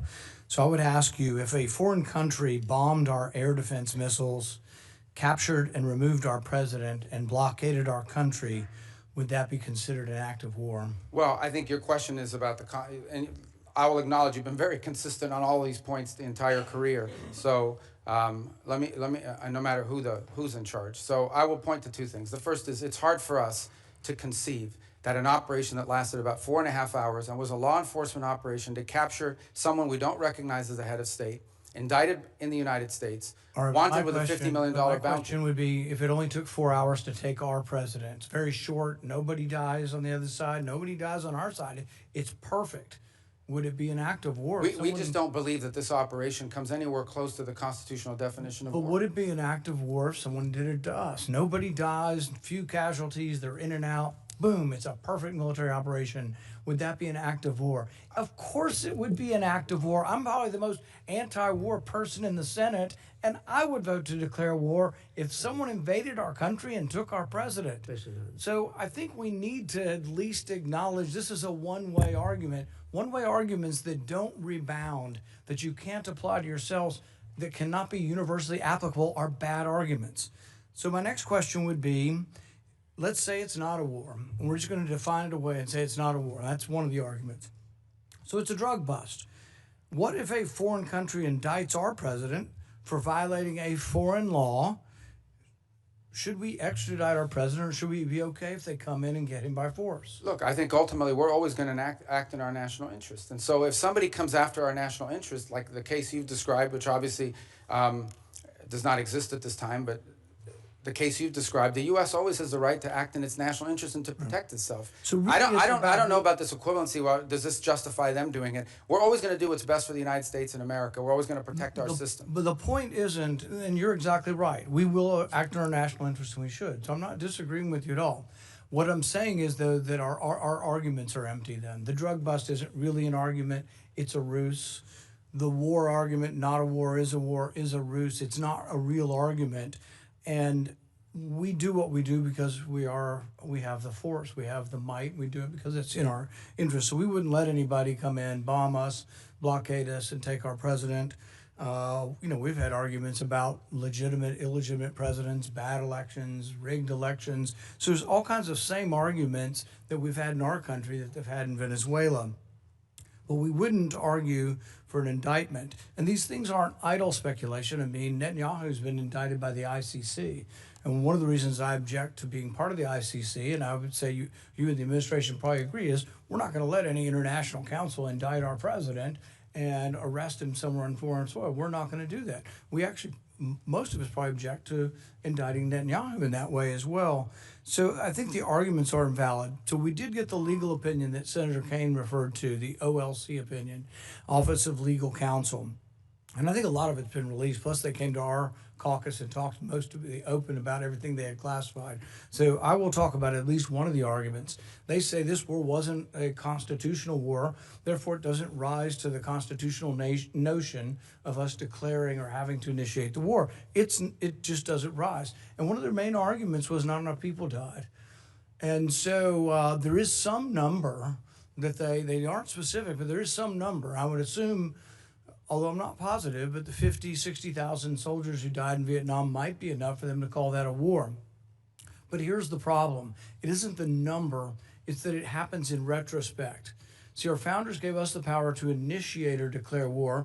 They didn't give us other powers to execute the war. Those are left to the president. But if we have to wait to see how many people are killed, we have to wait, as they describe it, as the scope, nature, and extent. If we have to wait to see the scope, nature, and extent, the war has been going on for some time. It's hard to vote to initiate a war that's been going on. And we can say this war is over, but we're still blockading it, and we may go back in. But there are no clear answers. You know, we put 2,000, we leave 2,000 troops in. Are we going to call that war and initiate it? So the definition of war is very important. And I think we have to acknowledge the problems with our argument. Calling things kinetic action is a disservice to our soldiers. Oh, you weren't really wounded in war. You don't have a Medal of Honor for war. You have a Medal of Honor for a kinetic action. So I think let's call it what it is, and let's vote on these things. But I think we're in violation of both the spirit and the law of the Constitution by bombing a capital, blockading a country, and removing elected officials. And we certainly wouldn't tolerate it, nor would I if someone did it to us. Well, we didn't remove an elected official. We removed someone who was not elected, and it was actually an indicted drug trafficker in the United States. And their system... Our laws, indicted under our laws. Look, Bolsonaro says that Da Silva is not really the president of Brazil. Our president said Biden wasn't really the president. Hillary Clinton said in 2016 Trump wasn't the president. So you have these arguments, and I agree with you. It probably was, and most likely was, most assuredly was a bad election. He wasn't really elected.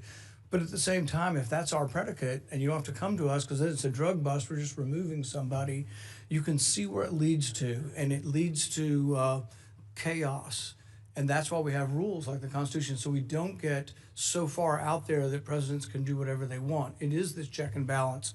And I would argue for 70 years we've been going the wrong way. It isn't just this president, but it's a debate that I think is worth having. Oh, thank you, Mr. Chairman. And I want to associate myself with the comments of Tim Kaine. The fact that we're 5 months into this and this is the first oversight hearing is really a complete failure of the responsibility of Congress, failure of this committee to demand oversight, but also a reflection of the reluctance of the administration to engage in the proper consultation with Congress. So I hope we can do a lot better going forward, and that we'll see you at least every 6 weeks or so, not every five months. I also feel like the strategy of keeping basically these very weak arguments secret so that they can't be discussed openly for the legal justifications. I've gone down and read them, and there's a reason obviously you'd be incredibly embarrassed if those were public. So make them public. Let's have an actual transparency here in the United States of America. And let's be clear about what has gone on. We had a dictator we didn't like. We've replaced it with a dictator we think we can manipulate. And if that doesn't work, we'll do something else in order to pry open that economy for oil. And I must say that you did say something I liked. So let me emphasize that. We're making progress. Yeah. You said no U.S. taxpayer dollars will be used, no spending on our part, to kind of prop up Venezuela. Can you restate your commitment to that? Yeah, they're not going to need it. For example, we're not spending money in Venezuela right now. I mean, obviously, look, I think you're putting aside embassy operations and all of that. And by the way, there may be some program through foreign aid that some of you might be interested in the future. We don't think that Venezuela is the kind of country that needs that. This is a very wealthy country. Thank you. I'm glad you restated that, because I think that we will see some moment when the administration says, let's subsidize our American oil companies to rebuild the infrastructure in Venezuela. And I must say that's a very unpopular idea among my constituents. I think America needs a lot of investments in infrastructure here. And I think you have a way too rosy sense of the oil economy there. Many experts have said, look, without 10-year prospect horizon of stability, without Canada deciding to ship a lot more of its heavy oil instead of to the Gulf, doing it to Asia so that we prop up the kind of demand in the Gulf, without keeping Iran off the international stage so that the cost of oil, the value is higher.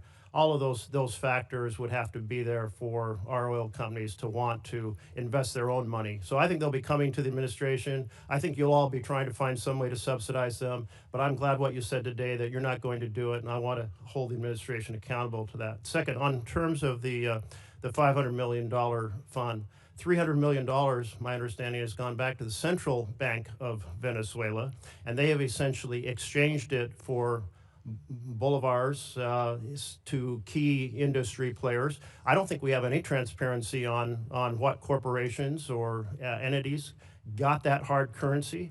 And yet you did say there's going to be a lot of transparency. You also said, if I understood right, that those funds are eventually going to be brought back into the structure of U.S. control as part of our, formal structure of funds. And in that sense, the Constitution says no money shall be drawn from the Treasury, but in consequence of appropriations made in law. So are you going to make sure that if that money comes back into kind of full U.S. control, not an offshore account the way it is now, that we're going to abide by the Constitution? Third point here is that one of the things that transpired is cutting off the oil to Cuba. And I know you have a strong interest in making life difficult for the leadership in Cuba. Can you lay out for us what other things you might be planning in that regard and how those fit into an overall plan? Yeah, well, I'll try to do that in a minute. Let me just say on the rosy projections of oil, it's not rosy projection. I mean, it's either going to happen or it's not. In essence, there's no world in which the United States is subsidizing investment in Venezuelan oil. It's very simple. Oil company will go in and say, okay, this is the oil you have. This is how much it's going to cost us investing on the front end to one end make money, pay back our investment plus a profit at the back end. And then depending on the terms of that investment, they'll make a decision about whether it makes sense for that or not.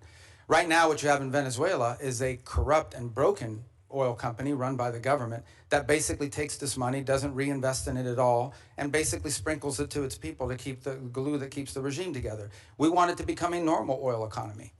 That's what the ultimate goal is here. And in a normal oil economy, companies are going to go in, they're going to look at Venezuelan law, they're going to look at Venezuelan authorities, and they're going to make a determination about whether or not it's worth their investment.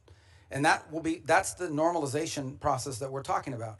That's going to be up to them if they want to have a normal oil economy as opposed to one that is basically used as a way to feed graft in a very inefficient way, but didn't care about that. If they do it the right way, we think it has great promise and potential over the long term, especially because these investments take a long time. But the U.S. doesn't have to put any money to encourage companies to go in and invest, nor is there any interest in doing so. But a lot of it. That's a point I really do appreciate. Yeah, no, I don't want to see. Well, I don't even think American that's even taxpayer been. dollars going in. I don't think that's even been discussed or considered by anybody. Your second point was, I wrote it here, but now. It's the $300 million Since I left here, being I've had to start redistributed using to these. I corporations in Venezuela. And The second one was what, I'm sorry? lack of accountability over that. The $300 million Oh, yeah. has already been distributed. On the account. So that's not the permanent structure we want to see. In the long term, we just want them to have a normal industry where the companies are involved in there, they're selling it directly to the market, and we're out of that game. What we're talking about now is the sanctioned oil, the oil that's under our sanction. So we have to monitor how that money moves. So yes, the first 300 million moved for the following reason. We would all agree we didn't want to see systemic collapse. Like one of the things a lot of you told me you were worried about on the short term is this is going to trigger internal chaos in Venezuela. 1 million people are going to storm the border with Colombia. Colombia even stood up troops to their border to prevent it. Brazil was worried about it as well. It's going to lead to fighting in the streets between rival factions and shooting. None of that has happened. And key to that stabilization is ensuring that the government had enough money to meet payroll and meet their basic needs as part of the stabilization. We should not confuse stabilization with transition. This is not what the permanent structure is going to look like. The Treasury's handling the structuring of that account, so I would refer you to them, and I can get you an answer for them as to what the legal framework of that Treasury blocked account is going to look like. That'd be very helpful, because what you just mentioned, money to meet payroll, is very different than what we've heard about the money being used to give hard currency to key corporations inside of Venezuela, which would not be meeting payroll. Well, this is where complete oversight is required. Well, we'd like to see have transparency over how that's being done. Remember, the first 300 million we're going to have to, on that one, because of the urgency in moving funds to keep the place stable, is going to require us to undertake a retroactive audit of how that money was spent, the first 300 million. But there's probably another 2.5 to 3 billion down the pike at some point, which will have front end through this process I described. I'm not sure if you were here where I described it, and we're still finalizing it. But basically the way it would look is we would send them a letter saying, on the sanctioned oil proceeds, this is what it could be spent on, and you have to agree to contribute, you have to agree to pay for an auditing system to make sure that that's how it's being spent. That's the process we're trying to create. Again, on Friday will mark the 4-week mark of this all began. I understand, we live in a world where the items move very quickly. This was front page news of 3 weeks ago when we scheduled this hearing, and today other items have captured the attention, but we remain focused on it. So it's only been 3 or 4 weeks, but that's the process we're setting up with Treasury, and obviously as we finalize it, we'll provide that to you. But this is not permanent. This is not the system we want to see in place in the long term. We want to see a normal country. What was your third question? Cuba. Oh, Cuba. Cuba. Oh, okay. I'll tell you about Cuba. Okay. Secretary Rubio, as you know, in our home state, this was very popular. Cubans, Venezuelans, Nicaraguans, basically everybody in Latin America has been fighting. A lot of them are in Miami, as you know, because they've had to leave these countries because of socialism and lack of opportunity. So what the president did, the willingness of the president with your support and with Pete Hegseth's and military was very, very, very well thought of. So the first thing I want to say is on behalf of Floridians, thank you for what you guys did. Now the next is everybody has these ridiculously high expectations, which we all do. We would love to have a free and fair election tomorrow, where there was you knew that there was no oppression. Everybody wanted to run; they could run. So, tell us how should Venezuelans and Cubans and Nicaraguans look at this, and how patient should they be, and what would be the milestones you would give them to look at to say we are making progress? Well, first I would remind everybody, let's just go back 6 months, 8 months, a year ago at this time. The Venezuelan challenge for us was frozen. It was a frozen situation. We had a regime that was entrenched. Its opposition was either in hiding or had been forced overseas. Edmundo Gonzalez lives in Spain. Maria Corina is no longer, she's very brave. She stood there as long as she could, but she had to leave. The others are in jail. They were increasing their relationships and outreach with Iran, and currently have existing ones with Russia, Cuba, and China. And other than more sanctions and more speeches and more threats and whatever, it was a frozen situation. Now, for the first time in literally a decade, there is the opportunity that something could change. There's not the guarantee that something will change, but there is the opportunity that something will change. We have changed that dynamic, which goes back to the question that Senator Merkley had about Cuba. What we are looking for is the opportunity for a change in dynamic. That's a country that's been backwards. It has no functional economy. The people, you can call them Marxist, we can call them communist, but not even Lenin would recognize this version of communism and Marxism that they've instilled in Cuba. It's an economic model that hasn't worked anywhere on the planet. The suffering in the rural areas of Cuba are acute and they're deep. And it's not because of the embargo, it's because they don't know how to run an economy. How is it the fault of the US embargo that Cuba, one of the world's largest sugar producers, now imports sugar? Because no sector of their society works. It's frozen and it's broken. But in the case of Venezuela, we have a glimmer of hope now, the opportunity to change the dynamic. Now, what that will require is smart decisions on our part, but ultimately it will require decisions made by Venezuelans, both those currently in charge of the interim authorities and those who may be in charge in the future as well to step forward. It is our sincere belief that the only way you're going to have a free, prosperous Venezuela that's allied with the United States is one in which every sector of their society is represented in their politics. And that includes many people who currently live abroad. And even the opposition, people like to say the opposition is very diverse. There are members of the opposition that were once part of Chavismo and turned against it. There are members of the opposition that have never been Chavistas, like Maria Corina Machado, and have been very forceful against it. So that broad sector has to be represented as well. So you have to have a process of internal reconciliation that allows these voices to begin to participate in the political life of that country, and that ultimately bring us to a point in which you can have a country where all of these elements of their society are represented in their politics. And look, there's a percentage of the Venezuelan population, I don't know what the number is, whether it's 15 or 20, that may not have liked Maduro, but are still committed to Chavista ideology. And they'll be represented in that platform as well. They may not win elections, but they'll be involved in this. That'll be up to the Venezuelan people. But our desire here is to have, what's the end state? We want a Venezuela that has legitimate democratic elections, sometimes elects leaders that are friendly to the United States, sometimes elects leaders that maybe are not the person we would have wanted to win, but that's not unique for us. That happens all over the world. We're not disputing that Petro is the legitimately elected president of Colombia, and yet he doesn't always say nice things about us. So, but we also want a Venezuela that's prosperous and a Venezuela that's aligned with the United States. And a year ago at this time, this was frozen. Now we have a real opportunity, not just to create change systemically within that country through our help, but their efforts, but also one that is no longer a base of operation, the central base of operation for every geopolitical adversary we have. And that's what Venezuela was under Maduro. And that's what we hope and intend to change. So would you, if you're a Venezuelan that lives in Miami, so what you would say is that you're working hard. There's a lot of variables outside your control, but you'd say right now, political prisoners are being released, never fast enough. The oppression is being reduced, not fast enough. Opposition leaders are speaking up more and more. So we're making progress, and you're going to continue to control the oil to make sure that, that we continue down this path. What I would say is that we share the same goal and the same outcome we want for Venezuela. And the question is, we have to do it through a realistic process and it has the highest chance of success. Okay, the way to view it, if you use the medical analogy, is this is a critically ill patient that has suffered some very serious things. They've broken their leg, but they also have a ruptured, spleen or something. You've got to deal with the life-threatening first before you deal with a broken leg. And even when you deal with a broken leg, there's going to be a period of rehabilitation. You don't just go from having your leg repaired in a surgery to running on a treadmill the next day. There's going to have to be a process here. But the process has an arrow moving towards accomplishments, achievements, and positive things. What I would say to the people who I know quite well as you do is, for the first time in over a decade and a half, there is the real possibility of transformation. And a lot of it will depend on them, because there are many people living in Florida and across the country who would like to go back and be a part of Venezuelan economic life. Many of them are eager to do so. And they're going to need them. Venezuela is going to need them to come back and rebuild the businesses that were taken or lost and engage themselves in both civic and economic life.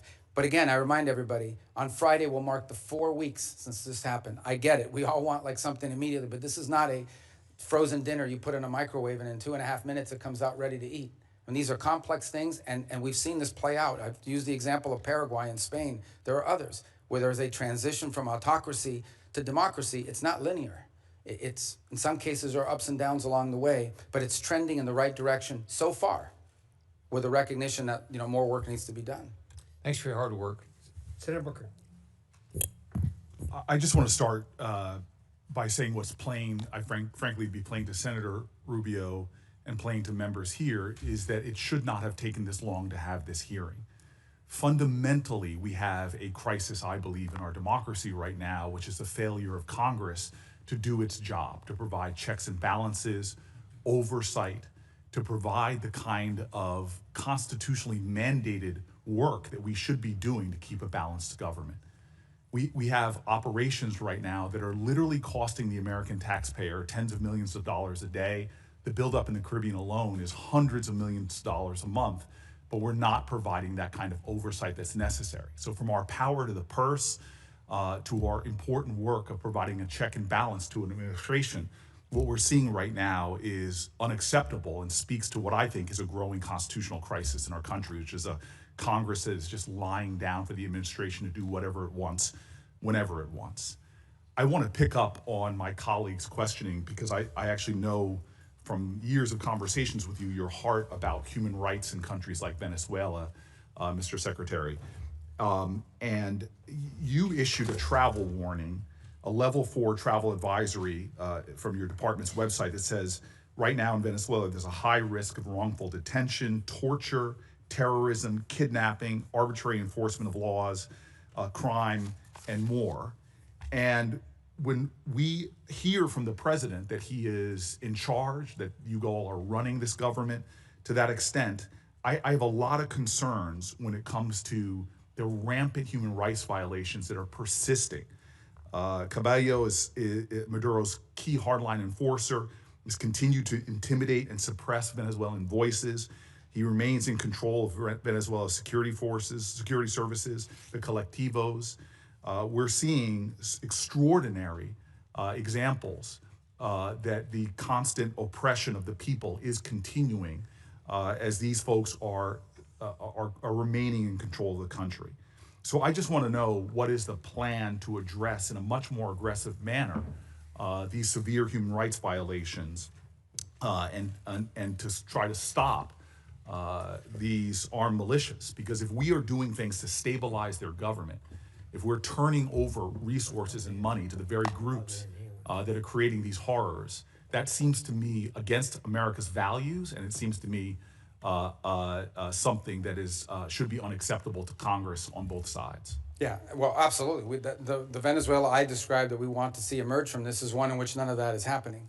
If you think about travel advisories are us imagining worst case scenarios. We have a duty to warn American citizens when they travel to a place that does have a history of Americans being arrested, of Americans being taken. And they may be taken by a deliberate action of a government or entity related to the regime. They may be taken by criminal gangs that control parts of that society. For example, you have these colectivos, as they're called, which basically are these armed motorcycle gangs that are allowed to act with impunity in return for their support for the Maduro regime in the past.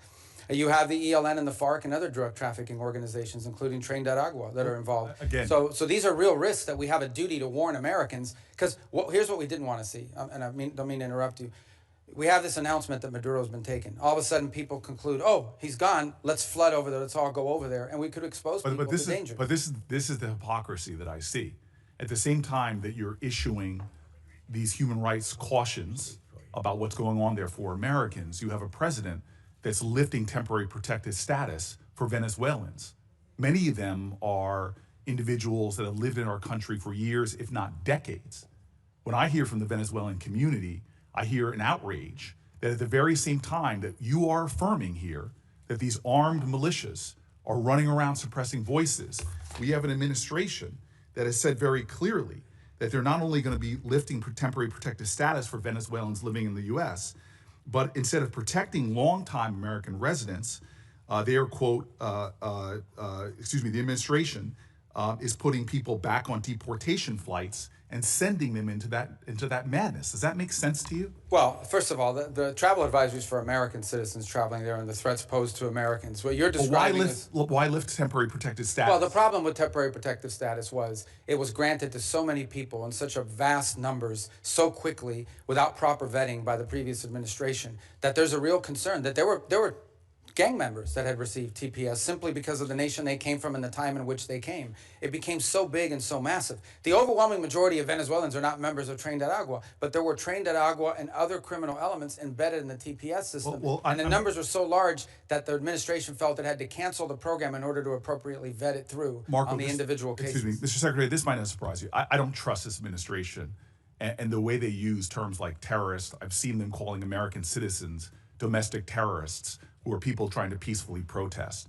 The problem we have right now is the administration continues to make policies that seem to contradict their words, and yet we don't have a process in place for Congress to do its job because people are not calling folks in for these hearings and not providing the kind of oversight that we need. It is very frustrating to me that we still have a repressive regime in power in Venezuela suppressing human rights, yet we are cooperating with them, we are funding them, and we're not calling out the ridiculousness of the violence that's going on there. At the same time, we're taking people who have lived in our country for years and years and years and sending them back into that hell where they can be targeted, where they can be abducted, where they can be held for hostage because they know they have American family members that are still here.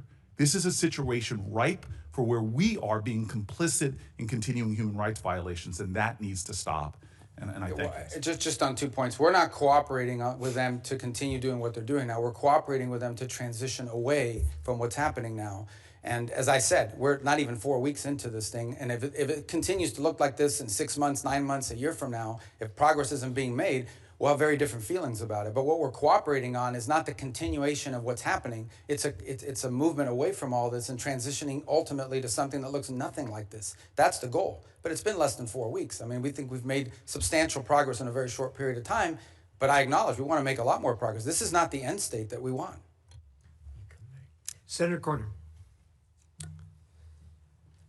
Mr. Secretary, I want to expand a little bit on the question that Senator Barrasso raised about Venezuelan oil.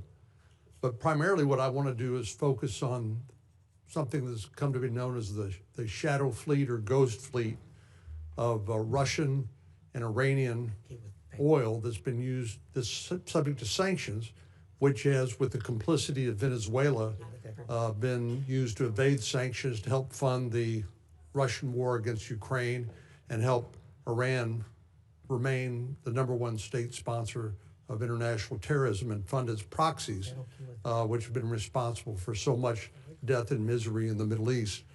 So it strikes me that Venezuela, even though it has a lot of oil, has been more involved in trying to assist its allies, namely Iran and Russia, in circumventing these sanctions to help them fund their nefarious activities, both in the Middle East and in Ukraine. But obviously they're also a source of additional energy which is needed by China. Can you help us understand that better? And is the law enforcement operation to arrest Nicolas Maduro and the current status of our engagement with Venezuela helping us deal with that ghost fleet or the evasion of sanctions? Yeah, on the first point, on the second point, absolutely it's helping us deal with it because it's a complex situation to describe. The oil in Venezuela we all think is under the control of one entity, and some of it is, but you literally have a place in which certain individuals, the glue that held the regime together was corruption and graft.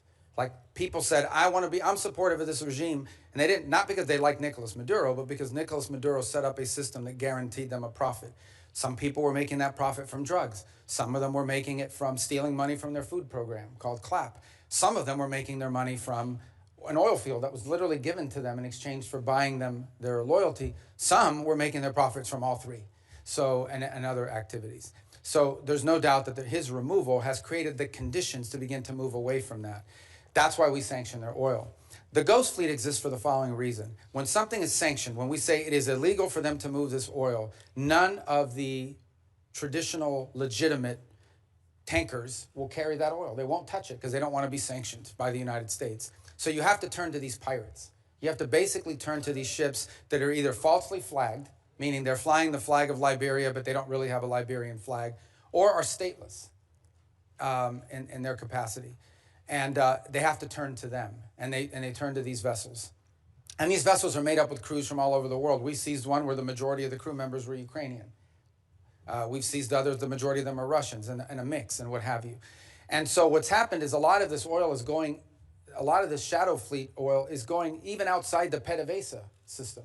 And those are the ones that we have now been seizing, as well as the ones that are involved outside the PDVSA system. Our goal is to rope all of this illegal oil into a channel that goes into this account that ultimately goes to the benefit of the Venezuelan people. This is an interim step. This is not the way we want the oil industry to look like in perpetuity. This is simply a way to provide revenue so that there isn't systemic collapse while we work through this recovery and transition phases. So there's no doubt that when Maduro was there, we had no cooperation on any of this. Zero cooperation. But I will tell you this, since the time Maduro was removed, not a single illegal ship has headed towards Venezuela. And the ones that you hear us seizing are all the legacy ones that took off or have been seized in the past.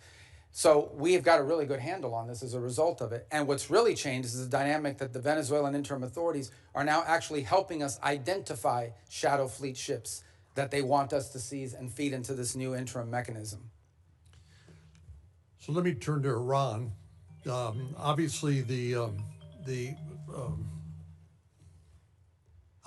president authorized a strike against their Iranian nuclear program, and what I consider to be a magnificent demonstration of American military power.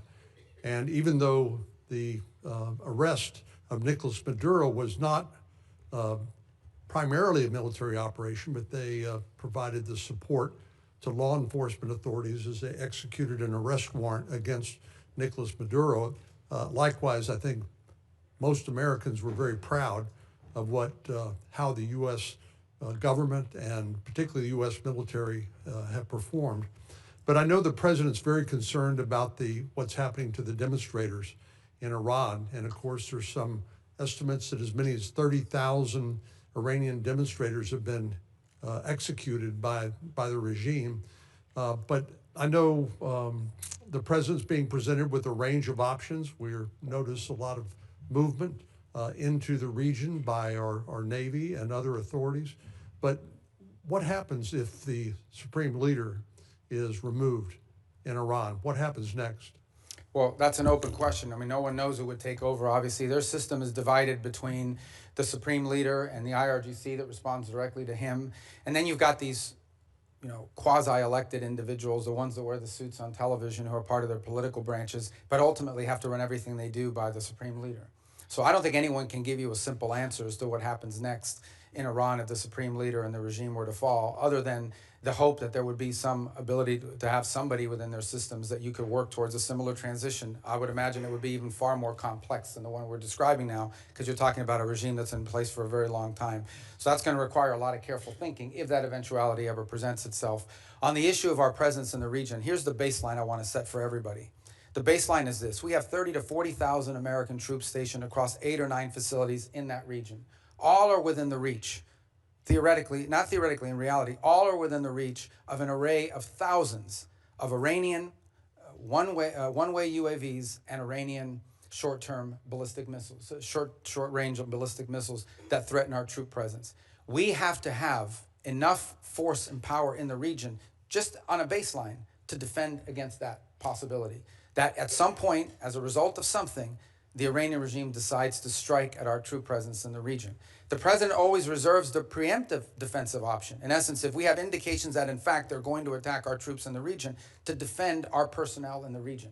We also have security agreements, the Defense of Israel Plan and others, that require us to have a force posture in the region to defend against that. And so I think it's wise and prudent to have a force posture within the region that could respond and potentially, not necessarily what's going to happen, but if necessary, preemptively prevent the attack against thousands of American servicemen and other facilities in the region and our allies. I hope it doesn't come to that, but that's, I think, what you're seeing now is the ability to posture assets in the region to defend against what could be an Iranian threat against our personnel. They certainly have the capability to do it because they've amassed thousands and thousands of ballistic missiles that they've built. Despite the fact that their economy's collapsing, they keep spending money on that. Thank you. Gentlemen, do I understand that you're yielding to Senator Duckworth? Is that correct? Both of you? Senator Van Hollen? Are you going to yield to Senator Duckworth? Okay. Senator Duckworth. I thank my colleagues. My daughter has dental surgery, so they're being very kind so I can get her to that. Thank you. Mr. Secretary, last March, the President invoked the Alien Enemies Act, a notorious wartime law last used for Japanese internment. He said that he was responding to the Maduro regime's supposed invasion or other acts of war against the United States. But in recent weeks, you, the Department of Justice, and our friends across the aisle have repeatedly said that we are not at war with Venezuela. Secretary Rubio, if that is true and we are not at war with Venezuela, will you advise the President to rescind his invocation of the Wartime Alien Enemies Act?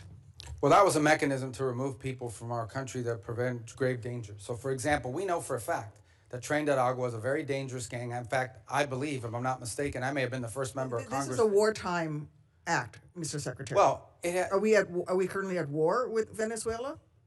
No, we're not in a state of war in Venezuela. Okay, the Supreme Court has described the Alien Enemies Act as a wartime power, our Supreme Court. And before now, the Alien Enemies Act was only invoked during the War of 1812, World War I, World War II, when it was used to intern thousands of innocent civilians. Are you really arguing that the President should be able to wield an internment law? No, but we're talking about two separate things here. So you're talking about the state of Venezuela, or are describing the regime. And we're talking about, but what the President designated. Invoked the Alien Enemies Act. I know, Senator, but let me be clear with you. No, but what the President was talking about are these gangs that have, and these narco-trafficking groups that are waging war on the United States. There's no doubt. These groups have waged war on the United States. They have waged, for example, Tren de Aragua is not just a criminal gang presence in our street. It is a criminal gang directly responsible for narco-trafficking. The Trump administration has acknowledged that the vast majority of the men it rounded up and deported to torture under this law had no criminal records whatsoever. We didn't torture anybody. Over 75%. Who did we torture? We haven't tortured anybody. We've arrested people that are members of gangs and we've deported them. We don't want gang members in our country. Have found that many of the men were here legally. If the administration is willing to lie about who it's targeting under this law, what protections do totally innocent people have against abuse? Again, I want to ask you, will you advise the President to rescind his invocation of the Wartime Alien Enemies Act? No, of course not. I mean, these are people that are threats to the national security of the United States. But I've described this in hearings in the past, including so you're saying that we're at war? We are absolutely. When it comes to narco-trafficking groups and criminal gangs that are targeting the United States for criminal activity, we're in a state of war.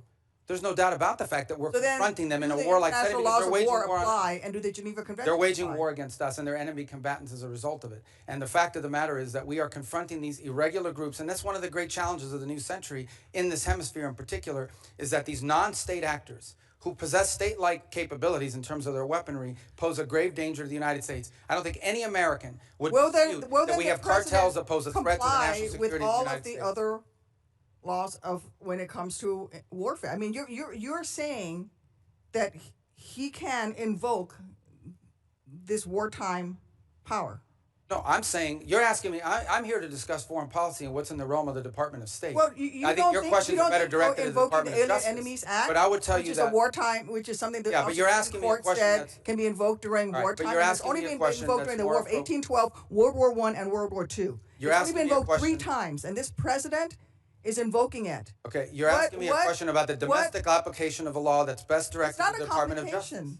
No, it is because you're asking me something to opine on something that's in the realm of the Department of Justice in terms of its domestic application. I can tell you that the United States is most certainly confronting terrorist and criminal organizations operating in our hemisphere that pose a grave danger to the United States. Anyone who believes that gangs that flood our country with fentanyl or cocaine are not threats to the United States is not living in reality and certainly does not reflect the opinion of most Americans. The President already said that he was ready to put American troops in Venezuela again. So we're at war right now. So if things don't go well with the Chavistas you've empowered, when did the President say he was going to put troops in Venezuela? A military option, what is your criteria for returning to a military option and putting boots on? Well, I don't recall the President saying he was going to put troops in Venezuela. Where did he say that? I'm asking you, what are your... But that's what you said. I didn't remember the President has already said that he was ready to put American troops in Venezuela. No, I think the President has said that he retains the right as Commander-in-Chief to protect the United States against any imminent threats.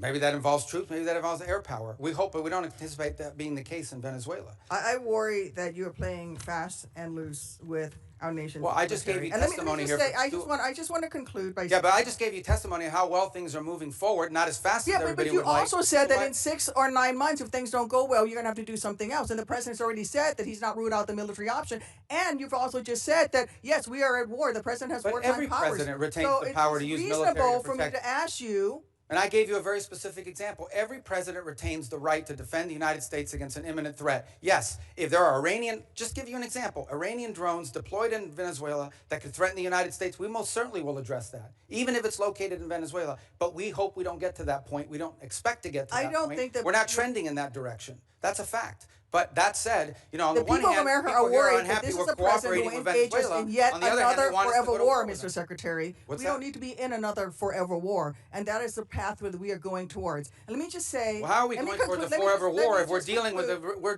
dealing you're with not Delcy ruling out a Rodriguez every military day? option. You're not going to ask him to rescind his invocation of the Alien Enemies Act. That puts Americans in jeopardy. And let me just say something about the president's recent comments about NATO allies. When I served in Iraq, there were Polish forces there with us. There were British forces there with us. There were Spanish forces there with us. I personally landed in Elzi, España, which came under direct attack by insurgents.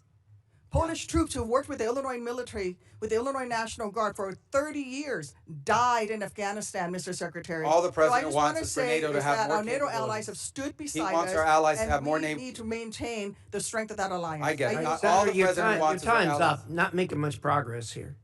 Well, let me just say, the president Let's- just wants our allies to have more capabilities to be involved in operations like that, God forbid, in the future if necessary. That's not an what he said. unreasonable He said request. that they stayed a little behind, and they certainly did not come to our defense. And Well, not they every did. country in Europe, not every country in NATO participated in those missions. Some did.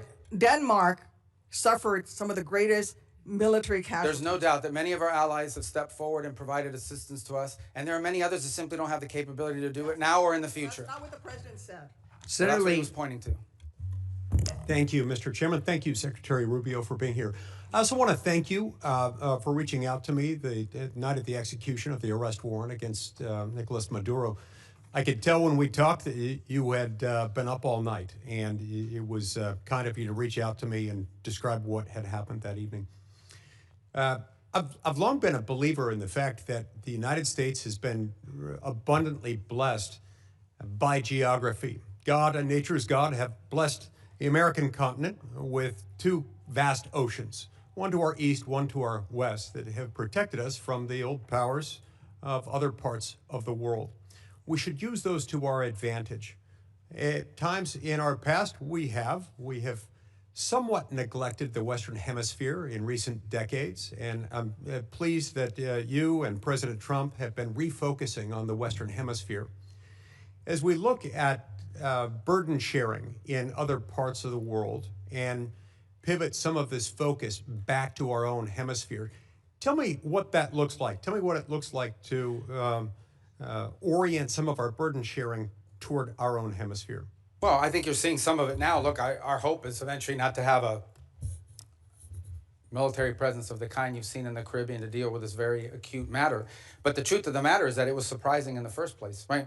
If these ships and these assets were deployed in the Indo-Pacific or in the Mediterranean or in the Middle East somewhere, no one would blink an eye. They say, well, that's normal. That's what we always do. The fact that they were deployed in the Western Hemisphere was a shock to everybody because we haven't done it. In fact, according to Southcom, they've rarely have ever had assets permanently deployed to them. They may have been transiting through at some point, but not permanently deployed to deal with a very acute matter. And that is, and these are, these things become interrelated here at some point, but they are separate in many ways. And it's part of what I was trying to explain to Senator Duckworth.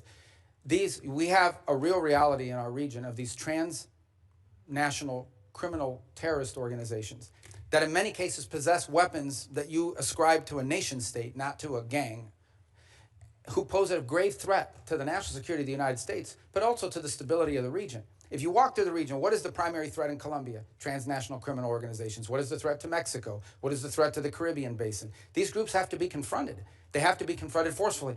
What's the threat in Haiti to systemic collapse? And that is these criminal gangs that basically control territory and threaten the ability to even form a government there in that regard. So it's endemic throughout the region.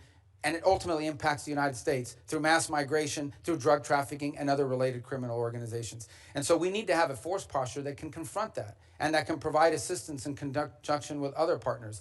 We also need more countries that are willing to cooperate with us and collaboratively work on these things, the way Ecuador is now doing, the way El Salvador has done, the way Trinidad and Jamaica and other countries, the way we historically have done with Colombia, by the way, and continue to do in many respects. So we hope Venezuela will be one of those. Imagine if a future, or even the current interim authorities, or a future legitimate government of Venezuela cooperated with the United States against Tren de Agua, cooperated with the United States against the ELN, the FARC, and the drug trafficking organizations. How much easier it would be to confront these challenges that we face. But it will require some force posture in the region.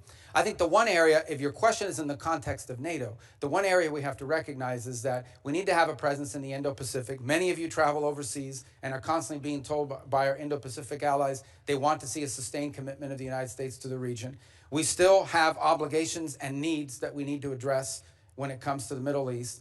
We have a growing threat of the rise of terrorism potentially in the African continent.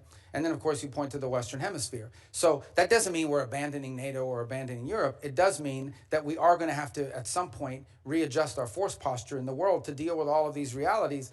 And as a result is why I keep making the point, the stronger our allies and more capable our allies in NATO are, the more flexibility we'll have to do that. We'll still be there with our assurances. We'll still be there with our presence. We'll still have some of the largest military deployments in the world will be in Europe with our allies.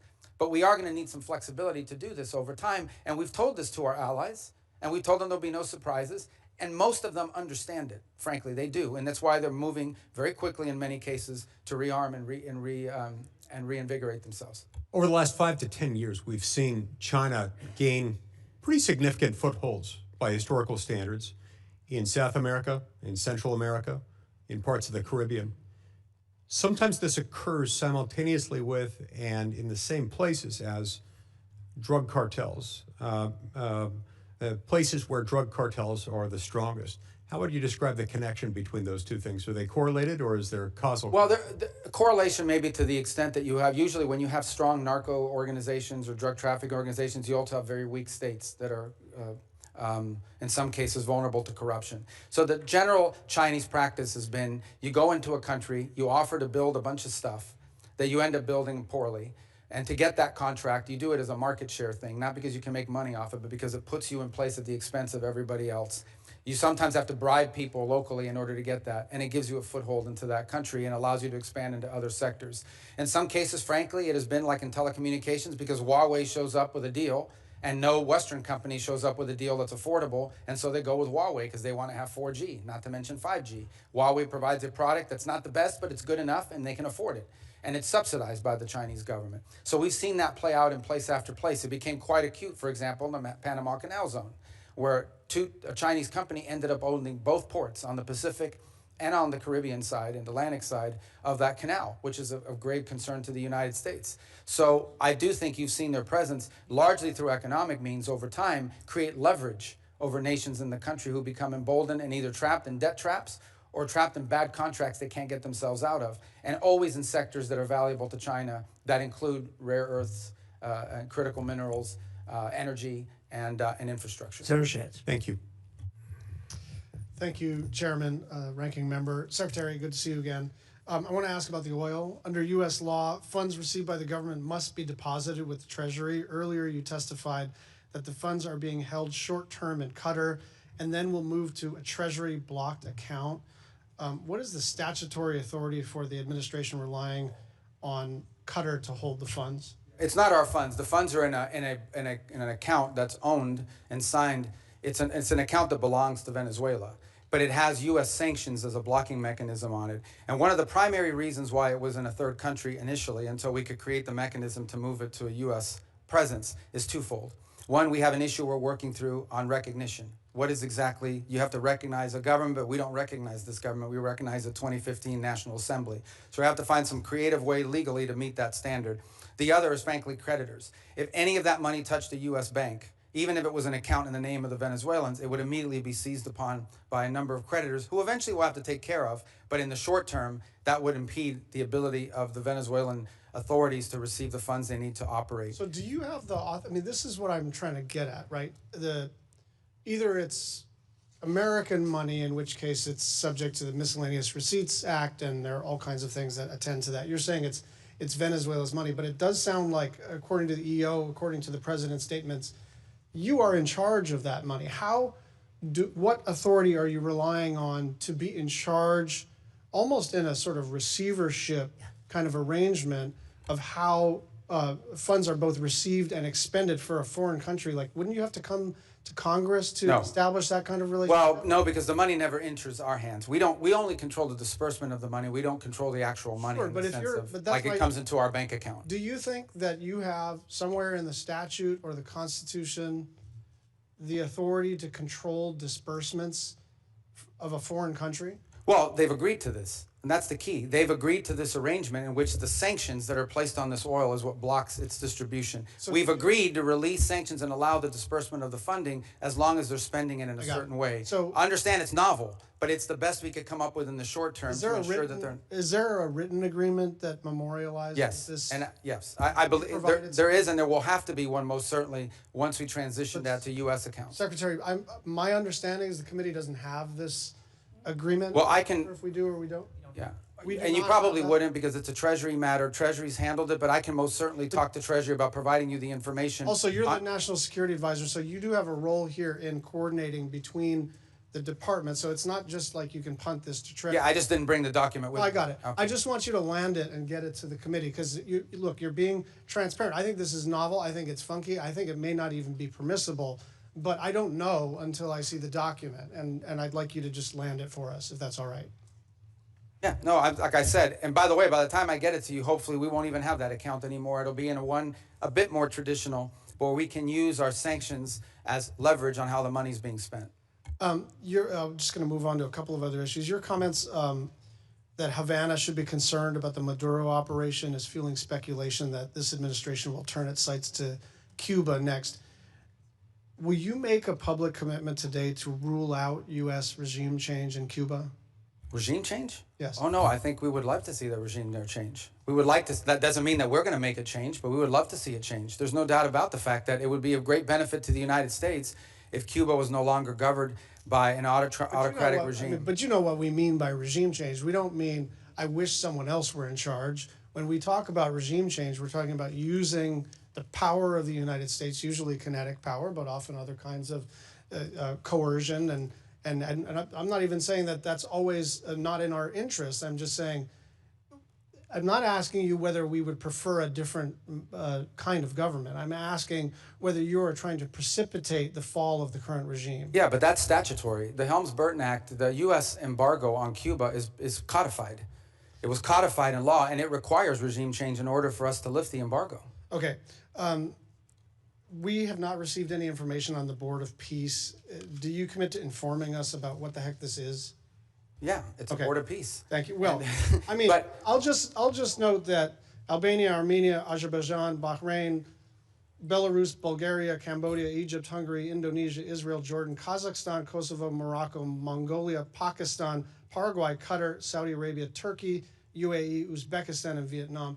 There are a lot of countries with whom we normally work very closely and with whom we are aligned geopolitically and in terms of values that are not on the Board of Peace. And so I think it's reasonable for us to wonder whether something in terms of a, I don't know, competitive structure to sort of either undermine the UN or circumvent the UN. I just worry that a lot of our friends are not on that list, and some of our adversaries are. So to 2 points, the impediment that they have is, first of all, it was chartered by the UN. I mean, the UN, it's a UN resolution that actually created the mechanism by which the board was set up.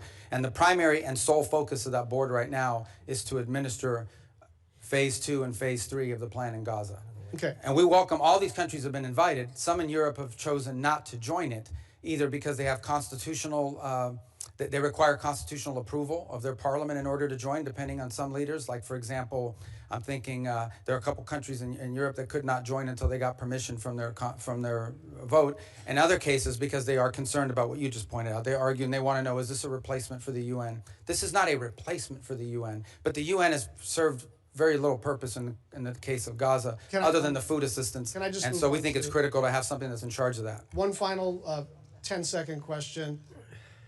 We are hopefully about to enact appropriations law either this Friday or soon after that. And I just want your commitment to work with my team and anyone else who has jurisdiction on the implementation of the SFOPS bill. Yes, of course, and we're very happy you're about to pass it. Even if you pass none of the other budgets, you should pass that one. Thank you, I agree. You could have gone a little further than that, Secretary. Senator Curtis. Thank you, Mr. Chairman. Thanks, Mr. Secretary. Thank you for your service. You and I overlapped in the Senate by only a couple of days, and as a result, I've only had the luxury. Those were my 2 best days in the Senate.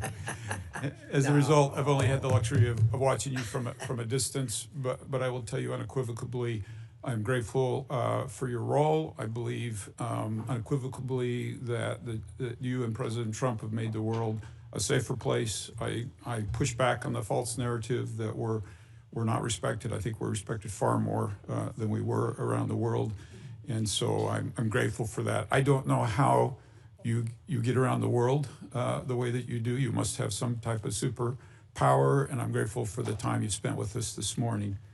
Now, all of that said, I do have a basic concern that I'd like to raise with you. I now chair the Western Hemisphere, which you previously chaired the subcommittee.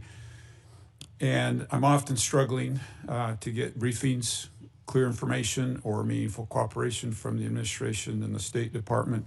Let me give you 3 specific examples. I suspect most of these are out of your visibility, so I want to bring them to your attention. Senator Kaine and I, who's the ranking member, tried to do a hearing on Venezuela late last year. We were told the State Department would not participate in that hearing. I'm trying to put together a hearing right now on the prioritization of the Western Hemisphere, which I think would be very helpful to the administration, and we're struggling to get the State Department to participate in that. I couldn't get a briefing on the drug boat operations until the Kaine War Powers Resolution, and then all of a sudden we got a briefing, but I didn't get that because I was the chair of the Western Hemisphere. And I want to be clear, I support what's happening with Maduro and what's going on there, but I do think the administration could get Congress to be a better partner by informing us better. And from my perspective, I'm struggling to see that, and I would ask you, if you were the chair of the Western Hemisphere, would you be okay with that from the reaction like that from the State Department, and what would you suggest I do? Yeah, no, look, I think one of the challenges we face, particularly on Venezuela, on the prioritization on the Western Hemisphere, you'll get that briefing. I don't know why they said you haven't been able to get it, but we can figure that out pretty quickly. And but I would say both on Venezuela and the drug boat operation, here's the challenge that we face. This is a committee, as you said, I was there for many years, that has oversight over the State Department. The drug boat operation, which I support, but is not a State Department operation. I think now that I'm here testifying with you, there's a lot of State Department involvement in the issue of transitioning and all the projects that we're doing in Venezuela. But everything that led up to that point was not primarily within the jurisdiction of the Department of State. These were Department of War and Department of Justice operations that were ongoing. And so for us to struggle in those cases would be to provide you witnesses that could say anything meaningful on a topic that was largely from an interagency perspective in the realm of other agencies. Now, if you were in some of the other committees, I don't know if they got those hearings, those that perhaps can tell you that are on armed services and the like. So I think that was the struggle both in December with a hearing on Venezuela policy, and again now and with the drug boat one. On the issue of the broader context of our priorities in the Western Hemisphere, I think that's something we most certainly can and will provide because it features prominently in our national security strategy. And I think we have a lot of good stories to tell about the Western Hemisphere. I'll just be clear, we haven't even been able to get that from the State Department. To get what? Help on a hearing for... No, you'll get it. You'll get it. Okay. Would love to have your commitment moving forward that we could have that type of cooperation in the Western Hemisphere. Yeah, I just got to make sure that the people were... Look, I don't want you to have a meaningless hearing. If you're asking about something that's not in our... It's like having a hearing on agriculture in front of the State Department. We have limited involvement because from an interagency perspective, in the case of the drug boats and Venezuela, at the time you requested, this was primarily a Department of War function. And so, but in the case of the priorities on the Western Hemisphere, that will happen. Okay. We look forward to doing that. Let's move on. You mentioned Russia, China, Iran a little bit earlier. I'm very concerned, as you are, about their influence in the Western Hemisphere. If we put Venezuela aside for just a moment, can you talk about where we're seeing the influence, particularly of China, in the Western Hemisphere, and what progress we've made or what we need to be thinking about? Well, China specific? All of them are important, Yeah. but specifically on China. I mean, look, when Iran and Russia, in Iran, their primary foothold in the region was Venezuela. Let me just put that up front. And it involved more than just selling weapons and all this other stuff. I mean, in many cases, there's clear evidence now that they were providing passports, Venezuelan passports with false identities to people who operated on behalf of both Iran and Hezbollah. And so deep concerns about that, and that needs to stop and end. In the case of Russia, their primary presence of influence in the region is Venezuela and to some extent Nicaragua and Cuba, which is where they operate. In the case of China, they do have a presence in Cuba. They have this debt relationship with Venezuela, where they were basically taking Venezuelan oil as payment on debt. And then they were reselling it at a huge profit because they were buying it on discount. That is now obviously ended. And if their debt is legitimate, a future Venezuelan government will have to address it and deal with it as part of a broader restructuring of their debt. But in the short term, that is now ended. But the primary way that China plays in the Western Hemisphere is through commercial relations. They engage themselves in a country. They're very interested in telecommunication. They're very interested in building and controlling key infrastructure. They're very interested in critical mineral rights. And they've secured many leases for many years because of neglect on our part in allowing them to do that. And it's given them leverage and a presence in many of these countries. I will say that I think that influence in our hemisphere has eroded over the last year. For example, Panama left the Belt and Road Initiative. We have new leaders in Chile, in Peru, in Paraguay, in Chile and in Honduras that have expressed a strong desire to realign with the United States and our priorities. And we have great relationships with Argentina, Paraguay, and other countries in the region who are also very cooperative. And we've had great cooperation from the Panamanian authorities as well, including a case before the Supreme Court. I don't know if the final has been submitted that could lead to the eviction and removal of a Chinese-controlled company that controlled both ports at the Panama Canal. Thank you. I wish we had more time. I'm out of time. I yield. Thank you, Senator Van Hollen. Thank you, Mr. Chairman. Mr. Secretary, I want to discuss corruption in the White House and its intersection with our foreign policy. The president and his family have used the office of the presidency to pocket $1.4 billion plus since he was sworn in. New York Times analysis entitled "Trump's Plundering of America" indicates that some of that is a result of the president selling corruption here at home, but much of it relates to the president selling out U.S. interests overseas to make a killing for his family, including giving away sensitive U.S. semiconductor and AI technologies to the UAE, while the UAE pumped $2 billion into one of the Trump family ventures. And then there are all the other Trump deals that are intertwined with tariff or foreign policy matters. Golf courses in Saudi Arabia and Vietnam, Trump hotels and office buildings in other countries. And of course, there's the $400 million jet from Qatar. The list goes on and on. By any measure, this is the most corrupt administration in American history.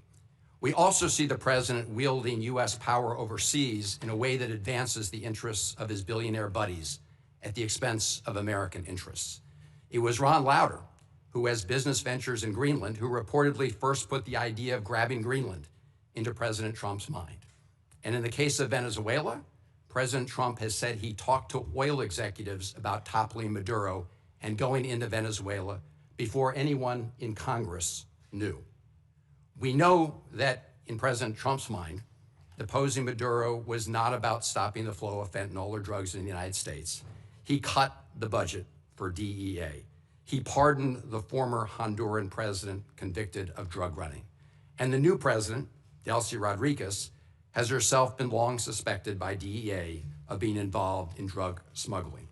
She's also a longtime hardened communist leader, so this operation certainly was not about bringing more freedom and democracy to Venezuela. In fact, the president told us what it was all about at his big press conference after seizing Maduro.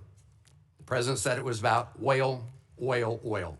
He used the word oil 19 times, never mentioned democracy or freedom or human rights. And so the pattern of corruption is clear. Now, President Trump has said publicly that he had communications with folks from the oil industry about going into Venezuela before anyone here in Congress was notified.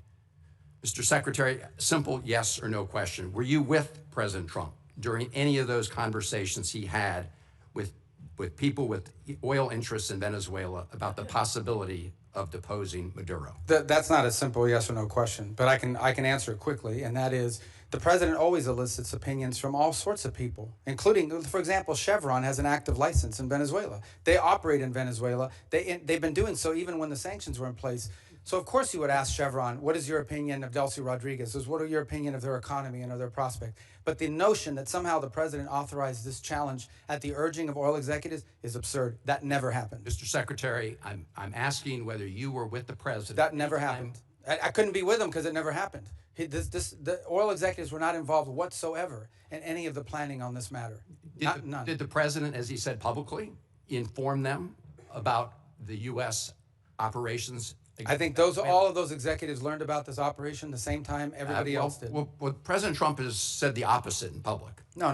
Yes, he has. I mean, he said it. I think it was aboard Air Force One on an airplane. It's on public record. You can take a look. Look, Paul Singer, who you know, gave $8 million toward Trump's 2024 campaign. Conveniently, through his hedge fund, he's acquired Citgo out of bankruptcy, which is suddenly very, very valuable. Did you or President Trump have any communications with Paul Singer about Venezuelan oil in the months leading up to the military action in Venezuela? I can tell you I did not, and I would be very surprised what the president did in that regard. And in fact, that Singer position that you've outlined, which is not just him but other creditors, was actually was blocked. We don't want to see. It's one of the reasons why we had to do this account in a third country in the interim, is because we don't want it to be something that's picked apart by creditors. I appreciate that, and we'll monitor it carefully. There's also Vitol. They've been given a license for Venezuelan oil worth about $250 million. Vitol's senior partner, John Addison, gave $6 million to the Trump-aligned PACs in the last cycle.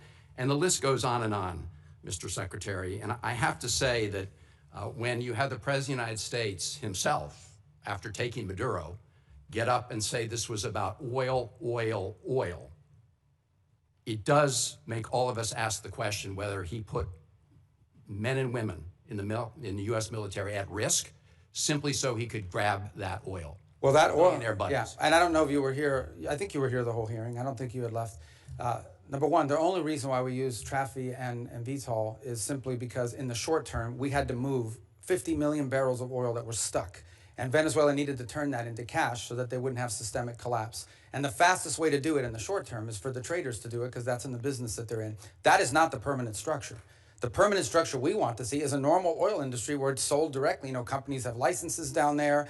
They have an arrangement to pay royalties, and they move the oil directly to their refineries or sell it in the global market, not through middlemen. Yeah. The only reason why they were used in this instance is because we had an acute short-term problem, which is how do we provide funding from their own revenue, not ours, to keep their government afloat. So in essence, we allowed Venezuela to use their own oil to generate revenue to pay teachers and firefighters and police officers and keep the function of government operating so we didn't have systemic collapse. But that system with those traders, that is not the long-term plan here at all.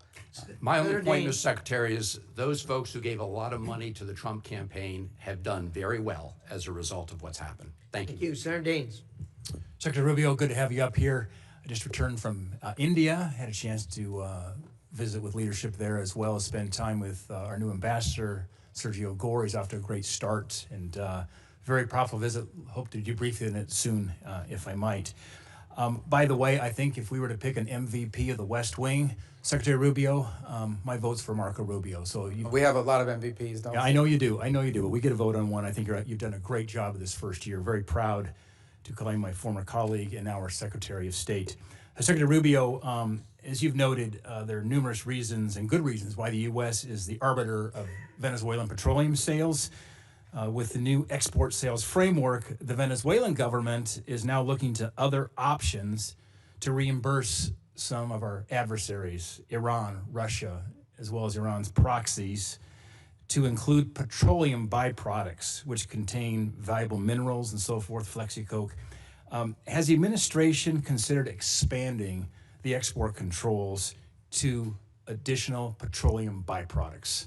Well, I'm sure we would, except that I can tell you a couple things that are happening. They have, in essence, represented to us, and we have seen in action in the work that they're doing directly with Secretary Wright, who's handling this portfolio on a daily basis. He has a deep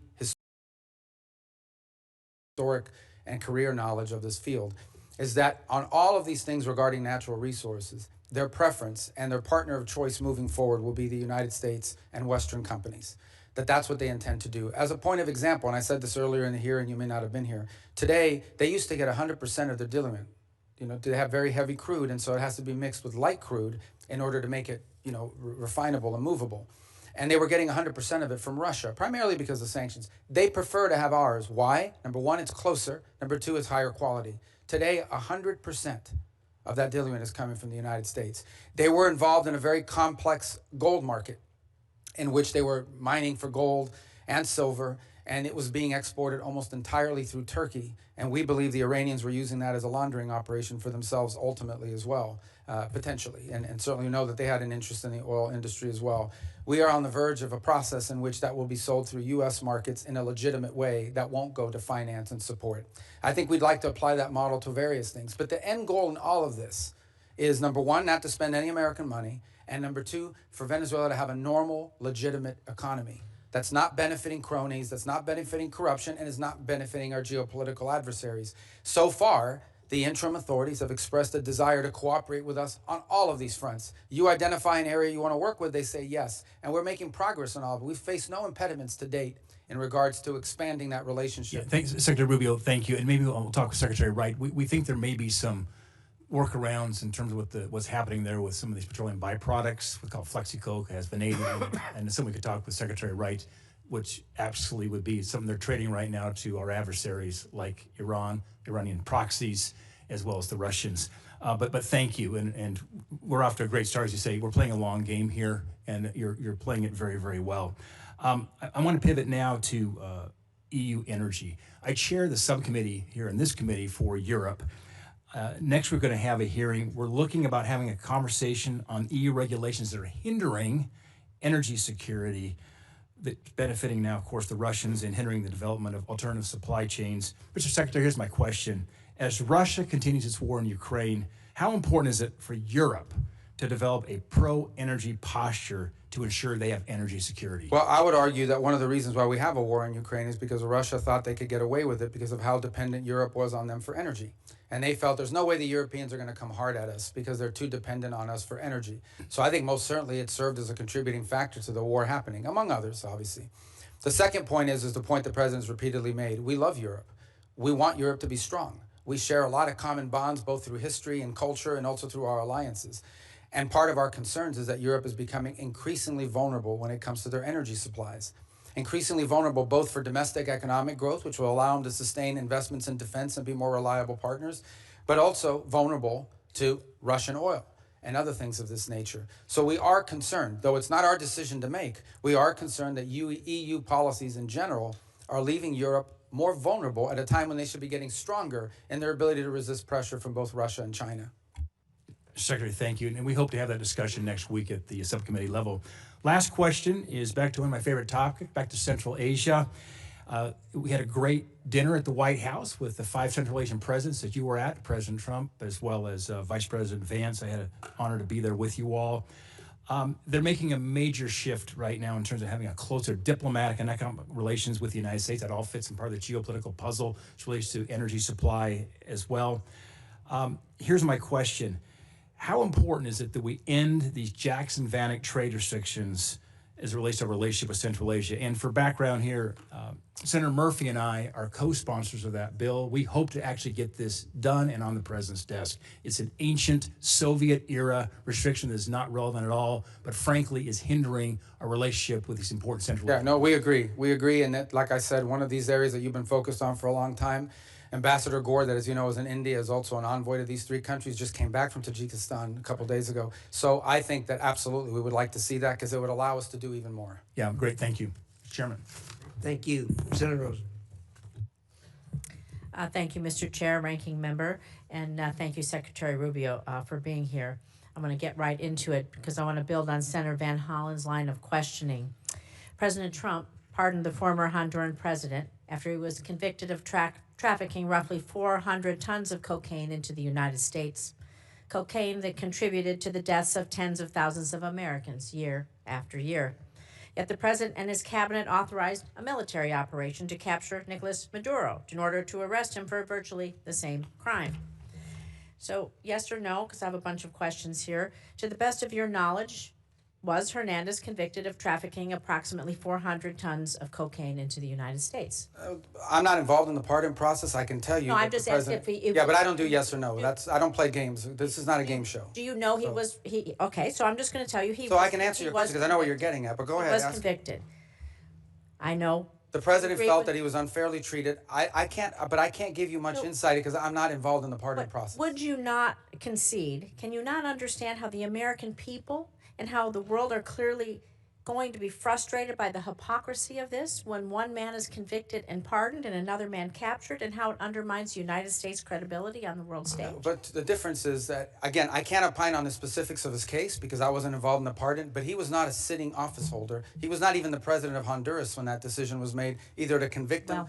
The difference between him and Nicolas Maduro is he was actively engaged in narco trafficking. It was an ongoing endeavor. I think it does undermine our credibility, but I'm going to move on to some foreign policy decision making here, because despite the fact that you famously or infamously have numerous jobs in the administration, your Secretary of State, your National Security Advisor, it is increasingly unclear who's actually directing U.S. foreign policy under President Trump. We have a special envoy Witkoff. He's reportedly conducted Russian-Ukraine talks in Switzerland beyond your awareness. He and Jared Kushner have been described as managing the president's Gaza plan. Meanwhile, Ambassador Barrack is leading on Syria policy, while Special Envoy Boulos is appearing to lead on our Africa policy. So I have to ask you, I know the answer to this, but I'm going to ask you, are you the lead for U.S. government on foreign policy? No. The lead on U.S. foreign policy is named Donald J. Trump, the President of the United States. On the individuals you've described, these are very valuable teams. We have if I can answer, because I think it's important. It's a legitimate question.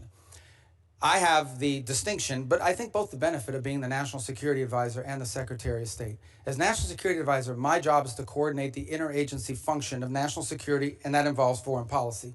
So I speak to Steve Witkoff and Jared Kushner in the case of Gaza and now Russia, probably 10 times a day. We have multiple meetings and coordination. All of it is we build a team, we gather facts, we present options, and then we take them to the president. It is the president who directs the foreign policy of the United States. That's always been the case, by the way. You can't overrule their decisions. Do you outrank the special envoys and ambassadors? Do they get your input as an example? Do they care about your input, or do they go straight to the president? There's no time in which the president is presented an option by one of us at the exemption of everybody else. It depends on the portfolio. But in every one of these portfolios, we have a team approach to this, which is the way the system is supposed to work. It's not the way it's always worked. You have had in the past tensions between the National Security Council that became operational in the Department of State. In this particular case, there's not much conflict between the two because it's the same person. And we basically, what we basically try to do in every one of these unique missions is we create a consensus team around it, and then we present the president options together. It's the president's decision, nobody else's. There's no overruling here. The president makes the decision. Our job is to present him options. Shouldn't they report to you? Shouldn't there be a line of command and a line of transparency? They report to me every day. Where does the buck stop? But they report to me every day in terms of keeping me apprised of what's happening. I give advice. I give, in some cases, direction. They involved heavily. For example, the special envoys rely almost exclusively on State Department personnel to assist them in all of their efforts. For example, on the Board of Peace, we helped them position the entire gathering last week and all of the work that's going to happen now. On every one of these issues, it's not linear. No single individual other than the president has the ability to dictate our foreign policy. Our job is to come to a consensus view on the best way forward. Where there are disputes, those are presented to the president, and he makes the decision. Let's talk about the Board of Peace then, because all treaties and statutes have to be approved by Congress, and the president is starting a new Board of Peace, and we would need that authority. The authority for the filing stems from the International Organizations Immunities Act, but it's my understanding it only provides the president with such authority when participation by the in an organization has been approved by treaty or statute.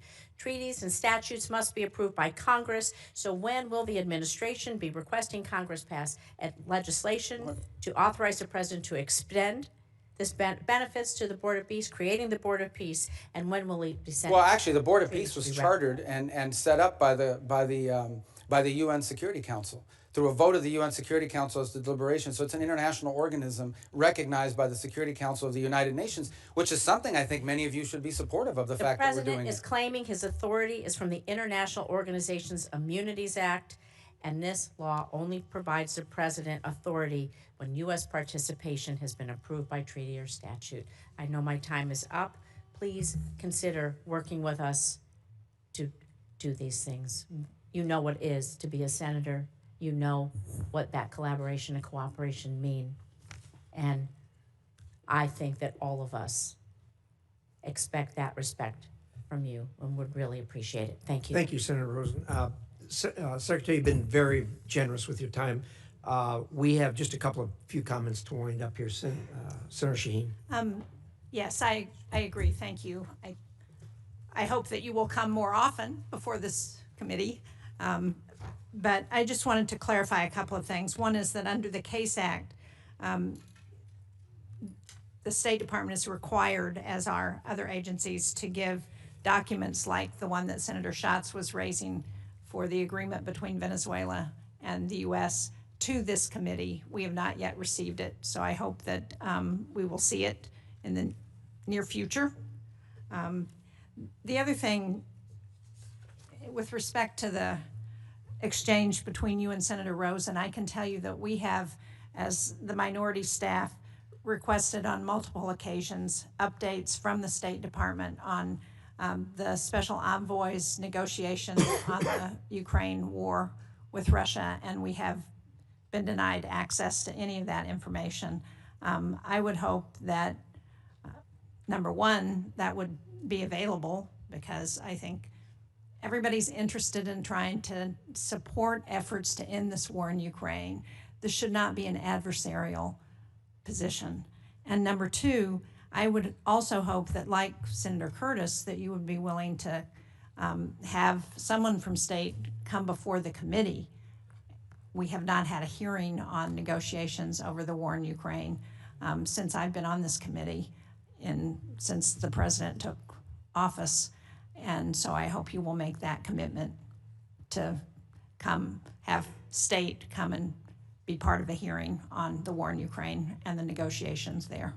Yeah, and we would love to do that, and I'll make sure that happens. And I will tell you, I can give you a brief update. I know it's late, but I don't mind. I mean, we can continue to talk about this a little bit because it's important.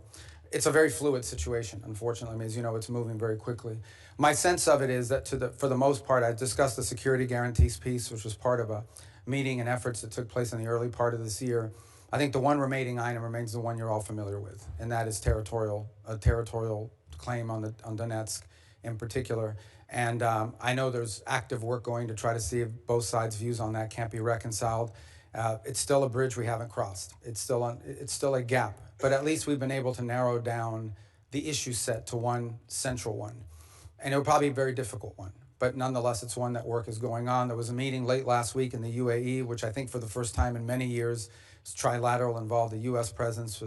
Jared was there and Steve Witkoff were there, along with representatives of Russia and Ukraine.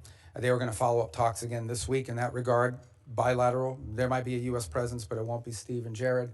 And we continue to try to move that forward. I want to speak in frankness with you. Some of this stuff that's being talked about, it's easier for the parties engaged to find flexibility on some of these matters if they're not being deliberated in the public on a constant basis, because it creates political pressures internally on both sides. As you can imagine in Ukraine, you know, the notion that you would even consider a change in land and after all that's gone in the war it's difficult. And in the case of Russia, they've been telling their people for 2.5 years that they're winning this war overwhelmingly. So people are going to wonder, why are we giving up land if we're winning so strongly? So there's some dynamics there at play that are important. But I think if you need more information on that, we'll provide it. Just know that this has been so fluid that an update like the one I just gave you could be outdated in 72 hours if some new development occurs. Right. But your point is taken, and we'll be responsive to that. I appreciate that. I think the other point of a hearing is it gives people a chance to ask questions that we're hearing, as you know, from our constituents, from other people,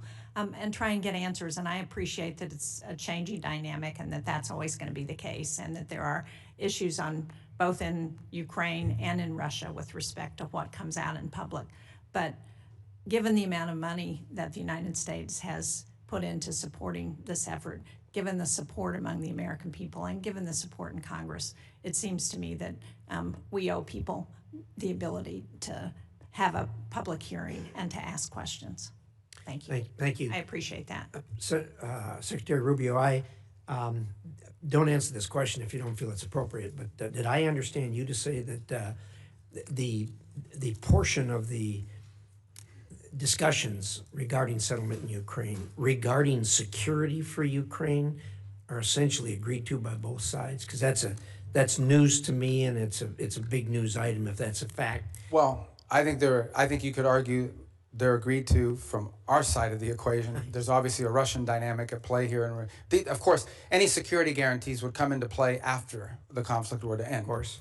And so there's that component to it. But the broader point I was making is that in all these discussions about security guarantees that people are putting out there, it's pretty clear that the only security guarantee that people keep pushing forward is one that involves a deployment of some European troops on the ground, but with a very strong U.S. backstop. My point being, it was in the broader context of the NATO alliance, and that is we have to understand that even something like that in Europe, they don't have the capabilities of doing a real security guarantee without a U.S. backstop, which tells you the capability gap that needs to be closed. And it's one of the reasons why the president keeps pointing to NATO and its need for our partners to get stronger. And it is true, they've committed to 5% spending. That's obviously going to take some time. But that's really the broader point I was trying to make in that regard. But every notion of security guarantee that's been talked about and that the Europeans have pushed is one that requires a strong commitment by the United States as a backstop, which, in essence means we would be committed, potentially, in a conflict, in a future conflict. And that's something that I think needs to be understood in the context of what I've just described as the problems with NATO capabilities. Very clear. Thank you very much. Thank you again for your time. I'm going to leave the record open until close of business tomorrow. If there are questions, I'd appreciate it if you assist in getting answers to those questions. Great job. Thank you for spending the time with us. We sincerely appreciate it. The American people are lucky to have you as the Secretary of State. And with that, the meeting is adjourned.